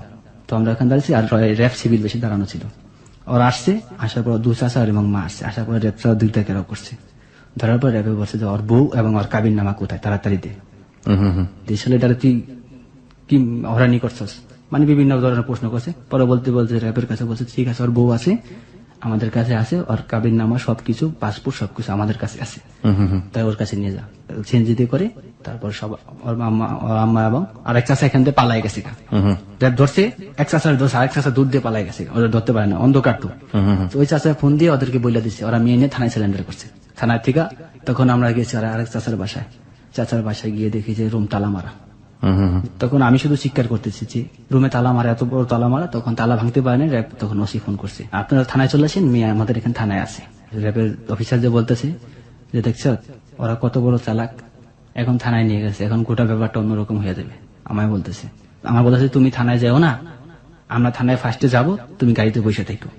ওনারা সবাই থানার উপরে যাওয়ার পরে পরবর্তীতে আমার ডাকানো হয়েছে। তখন আমি ডাকানোর পরে 2 জন র্যাব আমাকে ওই মুহূর্তে বলছিল বিষয়টা ভালো লাগতেছে না, তুমি পালায় যাও। আমরা বললাম যে তুমি পালাই গেছো গা, পরে আইসো, পাসপোর্ট সব পাইবা, তোমার গার্জিয়ান নিয়ে এসো, বিষয়টা ভালো লাগতেছে না। কিন্তু আমি যাই নাই সেই মুহূর্তে, কারণ আমি যদি পালাই যাই ও ভাববে আমার প্রতারক, আমি বেইমান। পরবর্তীতে ওসি আমায় ডাকছে, আমি ওসি গেছি, সামনে গেছি। তা যাওয়ার পরে মেয়ের মারে ডাকছে এবং আমারে ডাকছে। মেয়ের মা বলছে যে ওসি বলতেছে যে ছেলের পরিবারের লোক রাজি আছে, ছেলের পরিবারের সাথে এই মাত্র আমরা কথা বলছি, তো আপনারা রাজি হয়ে যান। ছেলের পরিবার আসতেছে কক্সবাজার আগামীকাল, তো সুতরাং এর মধ্যে আর ই করে লাভ নেই, আপনারা পারিবারিক মিল হয়ে যান। তো এই কথা বলার পরে মেয়ের মা বলতেছে যে না, ওর কাছে মেয়ে দিব না, আপনি বললে তো হবে না, আপনার মেয়ের বলতে হবে। তখন মেয়েকে আনা জানাচ্ছে, ও আমার সামনে যখন দাঁড়া করাইছে, আমি তো ভাবছি যে ও আমার কথাই বলবে। ও আমার সামনে দাঁড়ায় বলছে আমার ডিভোর্স দিবে। ভাই আমার চোখের সামনে দাঁড়ায় বলছে আমার ডিভোর্স দিবে। যখন আমার বলছিল আমার ডিভোর্স দিবে, তখন আমি ওসির সামনে বলছে যে ও আমাকে যদি ডিভোর্স দেয় তাহলে আমাকে বিয়ে করলো কেন স্যার, আর এত কিছু করার কারণ কি? আর মাথা হাত দিয়ে এমনি দেখা যাচ্ছে মাথা আমি ফাটাইছে। কে ফাটাইছে? মাথা ও ফাটাইছে। হাত দিয়ে বলতেছে মাথা ও ফাটাইছে। তখন আমি ওসিরে বললাম যে স্যার আপনার কি বিশ্বাস হয় স্যার আমি ওর মাথা ফাটাইতে পারি? তখন ওসি ওর মাথার দিকে বললো যে না, এই মাথা আজকের ফাটানো না, এই মাথা 1 সপ্তাহ আগের ফাটানো হবে। ঘা শুকায় গেছে। ও আমার দিকে তাকাইতেছিল না, ওর মা আইসা ওর চোখের আড়াল করে রাখছে যাতে আমার চোখে চোখ না পড়ে। পরবর্তীতে যখন ওসি বলে যে ডিসিশন ফাইনাল, ও তোমাকে ডিভোর্স দিয়ে দেবে, তুমি 1 লক্ষ টাকা দিয়ে দিবে কাবিনের, তো তোমার পাসপোর্ট মালামাল তুমি চলে যাবে, আমরা কাজী ডেকে ডিভোর্সের ব্যবস্থা করে দিব। তখন আমি ওই আগের মাথায় বলছি সেই সময় ঠিক আছে, ও যদি আমার ডিভোর্স দিয়ে আমি ওকে ডিভোর্স দিয়ে দেবো। আমি সেই সময় আগের মাথায় বলছি যার জন্য করলাম চুরি সেই বলতেছে চোর, তো ও আমাকে ডিভোর্স দিয়ে দিলে আমি ওকে ডিভোর্স দিয়ে দেবো। তো এই কথা বলার পর ঠিক আছে তোমার টাকা দাও। আমি বলছি এই মুহূর্তে আমার কাছে 1 লক্ষ টাকা ক্যাশ নেই, আমার গার্জিয়ান আসার সময় দেওয়া হোক। আমার গার্জেনের সাথে কথা বলা দিছি, কথা বলা দেওয়ার পর আমার গার্জেন বলছে আগামীকাল আমরা আসতেছি। তো সে বললো তোমার 1 দিন সময় দেওয়া হলো। তো 1 দিন আমরা থানায় রইলাম। এখানে থানায় থাকার পর 1 দিন তো সারা রাত্র তো আর ঘুম নেই, আমি সারা রাত্র নামাজ পড়ছি। নামাজ পড়ে আল্লাহর কাছে বলছি আল্লাহ জীবনে যদি কোনো গুনাহ করে থাকি তুমি ক্ষমা করো, অন্তত আমি বিয়ে করছি তুমি ওর সাথে আমার মিলটা করাই দিও, জীবনের অন্য কোনো কিছু তুমি কেন আমার একটা হাত পাও চক্ষু যা খুশি একটা কেটে নিও, কিন্তু ওর সাথে আমার মিলটা করে দিও, ওরা ছাড়া আমি বাঁচবো না কোথা। আমি ফজরের নামাজ পড়ে সব বলছি এবং ঈশারের নামাজ পড়ে বলছি। সারা রাত আমি ঘুমাই নেই, থানার মধ্যে আমি সারা রাত জেগেছিলাম।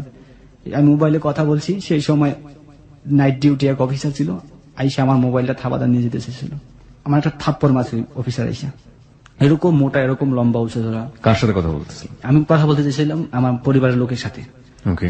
থাপ্পড় মারার পর আমি ওকে 200 টাকা দিছি। 200 টাকা দেওয়ার পরে ও চলে গেছে। তারপরের দিন সকালবেলা আমাকে ওসি ডাকছে। ওসি ডাকার পরে বলতে তোমার গার্জেন, আমাকে আমার গার্জেন আসতেছে। তো আমার গার্জেন সন্ধ্যা বিকেল 5টার দিকে, সেই সময় ওরা ওইখানকার যাই হোক যারা গণ্যমান্য ব্যক্তি ছিল তাদেরকে নিয়ে আসছে। নিয়ে আসার পরে ওরা আমাকে 54 মামলা তৈরি করছে। এখন আমার কোর্টে চালান করে দিবে 54 মামলা দিয়ে। আমার গার্জেন অলরেডি চিটাগাং পৌঁছে গেছে। তখন আমি অফিসে বলতেছি, স্যার আমার গার্জেন পৌঁছে গেছে, এই মুহূর্তে আমাকে এসব করার মানে কি? ওসি আমার কোনো প্রশ্নের উত্তর দেয়নি এবং আমাকে 54 মামলা দিয়ে আমাকে চালানের ব্যবস্থা করে। এবং সেই মুহূর্তে ও ওখানে তারা ওর স্টেটমেন্ট নেওয়া হয়। স্টেটমেন্ট? হ্যাঁ, স্টেটমেন্ট যখন নেওয়া হয় তখন ওই লিখিত স্টেটমেন্ট দেয়, সেই অনুসারে কেস তৈরি করা হয়। ও যখন নাকি সামনে ওখানে বসে রয়েছে, আমি এখানে দাঁড়ানো, আমার হাতে হ্যান্ডকাপ পরায় যখন ও আমার সামনে দেখতেছে, আমি শুধু ওর দিকে তাকাইয়া শুধু আমার চোখের পানি অটোমেটিকলি পড়তেছে। চোখের পানি আমি চাইতেছি না চোখের পানি আমার সামনে ফাঁকা, কিন্তু অটোমেটিকলি পড়তেছে। তারপর আমি স্যার আমার একটু হ্যান্ডকাপটা খোলেন, স্যার আমি একটু টয়লেটে যাবো। এই কথা টয়লেটের কথা বলতে গিয়ে বেসিং এর মধ্যে ইচ্ছা মতন চিৎকার পাচ্ছি, চিৎকার পাইরা পানি দিয়ে মুখ ঠুক দিয়ে আইসা যাতে ওরা না বুঝতে পারে। তারপরে আমি আইসা হ্যান্ডকাপ পরেছে। হ্যান্ডকাপ পরানোর পরে আমি বলছি যে স্যার হ্যান্ডকাপটা টাইট হয়েছে। এই কথাটা বলছি বাদে ও পুলিশ আমার একটা থাপ্পড় মারছে। আমার থাপ্পড়টা বড় কথা না, যখন অরুরে থাপ্পড়টা মারছে ও সরাসরি ফেস টু ফেস ভাই আমার দিকে তাকাইছিল, একদম ফেস টু ফেস তাকাইছিল। আমি ভাবছিলাম আমি ওই থাপ্পড়টা দিচ্ছে এই মুহূর্তে হয়তো ওই কিছু বলবে, কিন্তু সেই মুহূর্তে ওই কিছু বলে নাই। ওই শুধু তাকাইয়া চাইছিল এবং আমাকে থাপ্পড় যখন দিচ্ছে, আমার তো থাপ্পড় লাগে না, আমার মানে কলিজার মধ্যে একটা বল্লম দা পার দিছে। ও এরকম করে আমাদের তাকাইছিল এবং আমার চোখে যদি চোখ না পড়ে ওর চাষারে বলতেছে যে ওর সামনে এসে দাঁড়াইতে। ওর চাষা কি করলো, ওর সামনে এসে দাঁড়াইলো, আমার কুকুরের মতো টাইনা নিচ্ছে, রশি দিয়ে বাইন্দা হ্যান্ডকাপ পরে কুকুরের মতো টাইনা নিচ্ছে।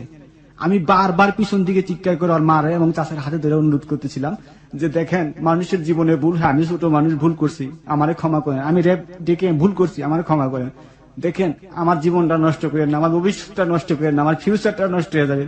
ওর মা এবং চাষার চিৎকার করে বলছে এবং পুলিশ আমাকে কুত্তার মতো টাইনা নিচ্ছে এবং ওরে বারবার বলছে যে সুইটি তুমি এরকমটা করো না, এরকমটা করা ঠিক হবে না, আমার সাথে তুমি এরকম বেইমানি করতেছো, এই বেইমানি করা ঠিক হবে না, কারণ কোনো মানুষের সাথে এরকম বেইমানি করা ঠিক না, পৃথিবীর কোনো মানুষের সাথে এরকম বেইমানি করা ঠিক না।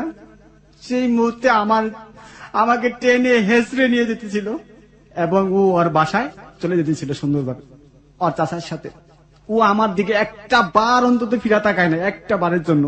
যতক্ষণ পর্যন্ত ওই সিএনজি করে বাসায় গেছে, যতক্ষণ পর্যন্ত ওর সিএনজি আমাকে রাস্তাতে টেনে নিয়েছে, কারণ কক্সবাজার থানার থেকে সাবজেল একদম সামনে, হাইটা নেই আসামি, আমাকে হাইটা নিতেছিল। যতক্ষণ পর্যন্ত ওর সিএনজি দেখা গেছে ভাই, আমি ততক্ষণ পর্যন্ত ওর সিএনজির দিকে তাকাইছিলাম। সাবজেলে নেওয়ার পরে আমাকে ওখানে সাবজেলের ভিতরে ঢুকায়। পরবর্তীতে আমি ওখান থেকে এক অফিসারে বললাম একটু মোবাইলে কথা বলার সুযোগ করে, আমার গার্জিয়ানরা ফোনটা বলতেছে আমাকে একটু চালান করে দিছে, আমাকে এখন জেলে নিয়ে যাবে। তখন এই কথা বলার পর আমার পরিবারের লোক এর সাথে যোগাযোগ বন্ধ। আমার মোবাইল টোবাইল সব জমা রাখছে থানায়, ইত্যাদি মানি ব্যাগ সবকিছু জমা রাখছে থানায়, পাসপোর্ট টাসপোর্ট সব থানায়। তো পরবর্তীতে আমাকে ওখান থেকে জেলে ট্রান্সফার করে দিল। তো আমি যেখানে গেছি ওখানে গিয়ে দেখতে ছোট্ট একটা ঘরের মধ্যে প্রায় 200-250 আসামি হবে। যখন জেলে ঢুকেছে আমার পাশার মধ্যে এইভাবে একটা লাত্তি দিয়ে ঢুকাইছে ভিতরে। ঢুকানোর পরে ওখানে দম বন্ধ, পায়খানার গন্ধ, দুর্গন্ধ, বিচ্ছিরি দুর্গন্ধ। আপনার স্টুডিওতে এতটুকু একটা রুম হয়, এই রুমটার মধ্যে 200-250 মানুষের গন্ধ, ঘামের গন্ধ, দুর্গন্ধ। মানে আমি আল্লাহ কোথায় না আমার রাখলা তুমি, দুনিয়ার জাহান্নাম আমার কোথায় না, আমি শুধু আল্লাহরে ডাকতেছিলাম সেই মুহূর্তে। তখন জেলা জিজ্ঞাসাবাদ করে কার কি কেস। তখন আমাকে জেলা জিজ্ঞাসা করছিল, ডেপুটি জেলা, উনি জিজ্ঞেস করছিল যে তোমার কেস কি। তখন আমি বলছি যে এরকম আমার কেসের কথা আমি বলছি যে এই বিষয়। তো উনি এই কথা শোনার পরে উনি সাথে সাথে সুবেদারের ডাইকা বলছে যে সুবেদার এই ছেলেটার দিকে একটু নজর রাখেন, এই ছেলেটার কেসটা একদম ভুয়া। তখন আমার বলে দিল যে কোনো সমস্যা হলে এর কাছে তুমি বলবা। তারপরে আমাকে ওইখান থেকে জেলে ঢুকালো। যখন ঢুকছি রাত্রবেলা গেছি, রাত্রবেলা যাওয়ার পরে চিরা আর গুড় দিছে ভাইয়া। প্রচন্ড ক্ষুধা সেই মুহূর্তে আমার, কারণ আমি গত রাত থেকে খাওয়া দাওয়া কোনো কিছু করিনি, মুখে চাবাই তো মন করতেছে না। কিন্তু তারপর আমি চিরা গুড় কুকুরের মতো, মানে কুকুর যেরকম মানুষ খাওয়া দিলে খাও খাও করে খায় না, ঠিক সেইভাবে আমি চিরার গুড় চাবাই খাইছি। কারণ ক্ষুধা, আমার নিজের ক্ষুধা আমি নিজে কন্ট্রোল করতে পারি না। তারপরে ওখানে এই সারা নামাজ পড়ে সবাই, জেলখানার নিয়ম কানুন ভাই অন্যরকম। সেই নিয়ম কানুনের মাধ্যমে নিয়ম কানুন শিখাই দিল, এইভাবে চলতে হবে। তারপর আমি দীর্ঘ 6 মাস জেলে ছিলাম। আমি তাহাজ্জুদের নামাজ পড়তে পড়তে আমার এই কপালে কহর ফেলাই দিয়েছিলাম, আমার আঁটুর মধ্যে দাগ ফেলাই দিয়েছিলাম। আমার জেলখানায় সবাই বলতো প্রেমিক পুরুষ। যে আমার এই কথা শুনতো সবাই চোখের পানি ফেলাইতো, যে ভাই তোমার এরকম। কতদিন ছিলেন জেলে আপনি? আমি দীর্ঘ 6 মাস জেল ছিলাম। এর মধ্যে আপনার পরিবার আপনার সঙ্গে দেখা করেনি? হ্যাঁ, আমার পরিবার লোক দেখা করছি, আমার পরিবার লোক সবাই আমার সাথে দেখা করছে। তো আমার বলেছে যে 15 দিন, যত তোর যে মামলা দিচ্ছে 54 মামলা, এই মামলা 15 দিন তো জামিন হয়ে যাবে। বল, তার 2 দিন পরে আরেকটা মামলা দিচ্ছে 7-9 ধারা, নারী নির্যাতন, অপহরণ, দর্শনের সহায়তা করিয়া, এই মামলাটা দিচ্ছে তারপর দিন। এবং কক্সবাজার মডেল থানার মামলাটা উকিয়া থানায় ট্রান্সফার করে নিয়ে গেছে, ওদের থানায় নিয়ে গেছে। তারপরে আমাকে 7-9 ধারা দিছে। এই ধারা দেওয়ার পরে আমার পরিবারের লোক অনেক চেষ্টা করছে, হাইকোর্টে নিয়েছে, কিন্তু মামলা জামিন হয় নাই। পরবর্তীতে ওদের সাথে আপোষ করছে, ওদেরকে 4-5 লক্ষ টাকা দিয়ে, 5 লক্ষ প্রায় 5 লক্ষ টাকার ইচ্ছুকে টাকা দিয়ে আমাকে জামিনে বাহির করে আপোষে 6 মাস পরে। এবং এই 6 মাসের মধ্যে জেলখানায় আমাকে চিঠি দিছি, এবং যখন নাকি আমি কোর্টে আসছি, কোর্টে ইসা দিয়ে আমি মোবাইলে পর্যন্ত কথা বলছি, ওর মার সাথে, ওর চাচার সাথে, ওর ভাইয়ের সাথে। ওর সাথে কথা বলেননি? ওর সাথে কোনো কথা বলতে দেয়নি, কথা বলার কোনো সুযোগ দেয়নি। ওই সময়ের পর থেকে এখন পর্যন্ত কি আপনার ওর সাথে কোনো কথা হয়েছে? হ্যাঁ, হয়েছে, পরে হয়েছে। আমি যখন বাইরে হয়েছি। কি জিজ্ঞেস করেছিলেন ওকে? ও কি বলেছিল? আমি যখন বাইরে হয়েছি, ওর ফ্রেন্ডের সাথে, আমার নাম রুবেল নামে একটা ছেলে ছিল, ওর ফ্রেন্ডের সাথে যোগাযোগ করি ফার্স্টে। পরবর্তীতে ওর ফ্রেন্ড আমার সাথে ওর কথা বলার সুযোগ করে দেয়। তখন ওর মাধ্যমে ওর কাছ থেকে জানতে পারলাম তুমি ওই সময় এসব কি কারণে বলছিলা। তখন উনি আমার এই কথাগুলোই বলছিল যে আমার পরিবার লোক বলছে তুমি না 2-3টা বিয়ে করছো, তুমি বকাটে ছেলে, তুমি ছেলে ভালো না, এর আগে 2-3টা বিয়ে করছো, তুমি প্রতিবার সফরে আসো, সফরে এসে এরকম খারাপ কাজ করো, এগুলা বলছে। যে আমার পরিবার লোক এগুলো আমায় বুঝাইছে। আর সেই সময় আমি প্রচন্ড ভয় পাইছিলাম, কারণ তুমি আমার চাচা আমার মারে রেপ দিয়ে মাইর খাওয়াইছো, বিভিন্ন ধরনের কথা, এই ধরনের কথা। আর আমি সেই সময় এগুলা ভুল যায়, আমি বলছি তুমি বিয়ে করছো আর তোমার বউ বাচ্চা আছে। তখন আমি বললাম যে আমার বয়স 24 বছর, আমি 24 বছর মধ্যে 3টা বিয়ে কি করে করি, আর 3টা বিয়ে যদি করি আমার বাচ্চা কাচ্চা কি করে হয়, এই 24 বছর বয়সে আমি, তুমি এগুলা কি করে বিশ্বাস গেল। তখন ওই কান্না করতেছিল, তখন ও আমাকে বলতেছে যে আমার ভুল হয়ে গেছে। আশেপাশে সে পুনরায় আবার আমার কাছে কান্না করতেছে, তুমি আমার এসে আবার নিয়ে যাও। তো পরবর্তীতে আমি বলছি যে আর সম্ভব হবে না, তুমি যদি একমাত্র পারো কোর্টে দাঁড়ায় যদি জজের সামনে বলতে পারো যে মহামান্য আদালত, আমি আমার পারিবারিক চাপে এই সমস্ত কথা বলতে বাধ্য হয়েছি, এবং আমি আমার স্বামীর জেল কাটাইছি 6 মাস দীর্ঘদিন, সেটা আমার পরিবারের চাপে পড়া, এখন আমি আমার স্বামীর চাই, তাহলে আমাদের দুজনের মিল হবে, এছাড়া আর কোনো সময় মিল হবে না। তো সামনের কোর্টে তুমি যদি ধারা করা, তুমি এই কথা বলবা। তখন ওর সাথে আমার যুক্তি হলো, ও বললো যে ঠিক আছে আমি এই কথা বলবো হালুম। আমার বলতেছে, আমার একটা SMS পাঠিয়েছিল যে হালুম তোমার যদি কোনো পেপারে সাইন করতে বলে তুমি জীবনও কোনো পেপারে সাইন করবে না। আমি আজও পর্যন্ত কোনো কিবরিয়া ভাই, আমি আজও পর্যন্ত কোনো পেপারে, আমার ভাইয়ের আমি পেপার টান্দা ছিঁড়া ফেলাইছি, আজও পর্যন্ত আমি কোনো পেপারে সাইন করিনি, এবং আমার কেসের কাগজটা পর্যন্ত আমি সাইন করিনি ভয়ে। এবং ও বলছিল যে SMS যে আমি কোনদিন কোনো পেপারে সাইন করবো না। তো পরবর্তীতে ওর কোর্টে দাঁড়ানোর করানোর কথা ছিল, আমি বলছি তোমার কোর্টে দাঁড়া করে বনে আসবে। এই দিক দিয়ে আমার সিঙ্গাপুরের IP লাগাই দিছে, সাথে সাথে এখান থেকে আমার IP বাইরে গেছে। IP বাইরে যাওয়ার পরে কোম্পানিতে জরুরি লোক লাগবে, তখন আমার চলে যেতে হবে। তো আমি কোর্ট ডেট দিয়েছি 1 তারিখে, এদিক দিয়ে আমার 4 তারিখে ফ্লাইট। তো আমি 1 তারিখে কোর্ট ডেট দিয়ে গেছি, যাওয়ার পর ওদিনকার কোর্ট জাস্ট পারমিশন দেয় নাই, ভিকটিম দাঁড়া করানোর পারমিশন দেয় না, মানে ওরা দাঁড়া করতে দেয় না। তো পরবর্তীতে না বললে আমি চলে গেছি, ওর নাম্বারে ফোন দিছি, ও আর এক ভাবির নাম্বারে পলাই এসে কথা বলতো টয়লেটের ভিতরে গিয়া। তো সেই নাম্বারে কল দিছি, তো এখন ওকে তো পাওয়া যাবে না। এই দিক দিয়ে আমার বাড়ির লোক টের পেয়ে গেছে এবং ওরাও টের পেয়ে গেছে। এই দিক দিয়ে আমার বাড়ির লোকের কাছে ওর মা ফোন দেওয়া করেছে, আপনার ভাই এখন তুই ওর সাথে যোগাযোগ করে। তার পরবর্তীতে আমার ভাই আমার ইচ্ছা মতন মারধর করছে, যে তোর এখন লজ্জা শরম হয় না, তুই এখন তুই এই মেয়ের সাথে কথা বলেছে, আমার মারধর করে, মানে মারছে অনেক, মারা বলেছে আর কোনোদিন এই মেয়ের সাথে কথা বলবে না, 6 মাস জেল খাটাইছে এই মেয়ে, তুই এই মেয়ের সাথে আর কোনোদিন কথা বলবি না। সিঙ্গাপুর যখন চলে আসি 3 দিন পরে 4 দিন পরে ওর সাথে যোগাযোগ করি, দেখো আমি তো এরকম সিঙ্গাপুর চলে এসেছি। তখনই আমার অবিশ্বাস করে, তখন বলে যে তুমি তো সিঙ্গাপুর গেছো, এখন তো স্বপ্নের জগতে চলে গেছো, এই কথা বলে। আমি কই দেখো আমি তোমার এখন তুই ভালো, আমি এখানে আসছি শুধু টাকার জন্য, অন্য কিছুর জন্য না, তোমার আমার ভালোর জন্য। তুমি যদি রাজি থাকো তোমার বাবা মা কেউ ফিরে পারবো না, আমাদের এখন পর্যন্ত ডিভোর্স হয় নাই, কিছু হয় নাই, সুতরাং তুমি আমাকে একটু সময় দাও। ও আমাকে সেই ওর মার কথা শুনে গালিগালাজ করছে, গালিগালাজ করে বলছে তুই আর মোবাইলে কোনোদিন ফোন দিবি না। আর বান্ধবীর মার সাথে আমি কথা বলছি, দেখে আমার বলছে তুই আমার বান্ধবীর মার কাছে কি বলছস, আর কোনোদিন এই মোবাইলে ফোন দিবি না। আমি শুধু চোখের পানি ধরেছি সেই মুহূর্তে। রাত 12টা বাজে, ছাদের উপরে যখন মানুষ ঘুমায় যেত, আমি রাতের উপর গিয়া জায়নামাজ বিছে আল্লাহর কাছে কান্দা বলতাম, আল্লাহ আমার জীবন আমি কি পাপ করছিলাম যার কারণে তুমি আমার এমন শাস্তি দিচ্ছ। বিশ্বাস করেন ভাই, আমি আজও পর্যন্ত একটা মিনিটের জন্য যদি আমি হাসি, আমি 2 মিনিটের জন্য কান্না করি। আমি যদি একটু মনের মধ্যে সুখ আসে, মুহূর্তের মধ্যে আমার মুখটা মলিন হয়ে যায়। আপনি আমাকে কিছু কোশ্চেনের উত্তর দেন। আপনার স্ত্রীর সাথে বিয়ে হওয়ার পরে আপনি কত দিন যাবত বিদেশে গিয়ে থেকেছেন? 2 বছর এই 2 বছরের মধ্যে আপনার সঙ্গে আপনার স্ত্রী যোগাযোগ হয়েছে?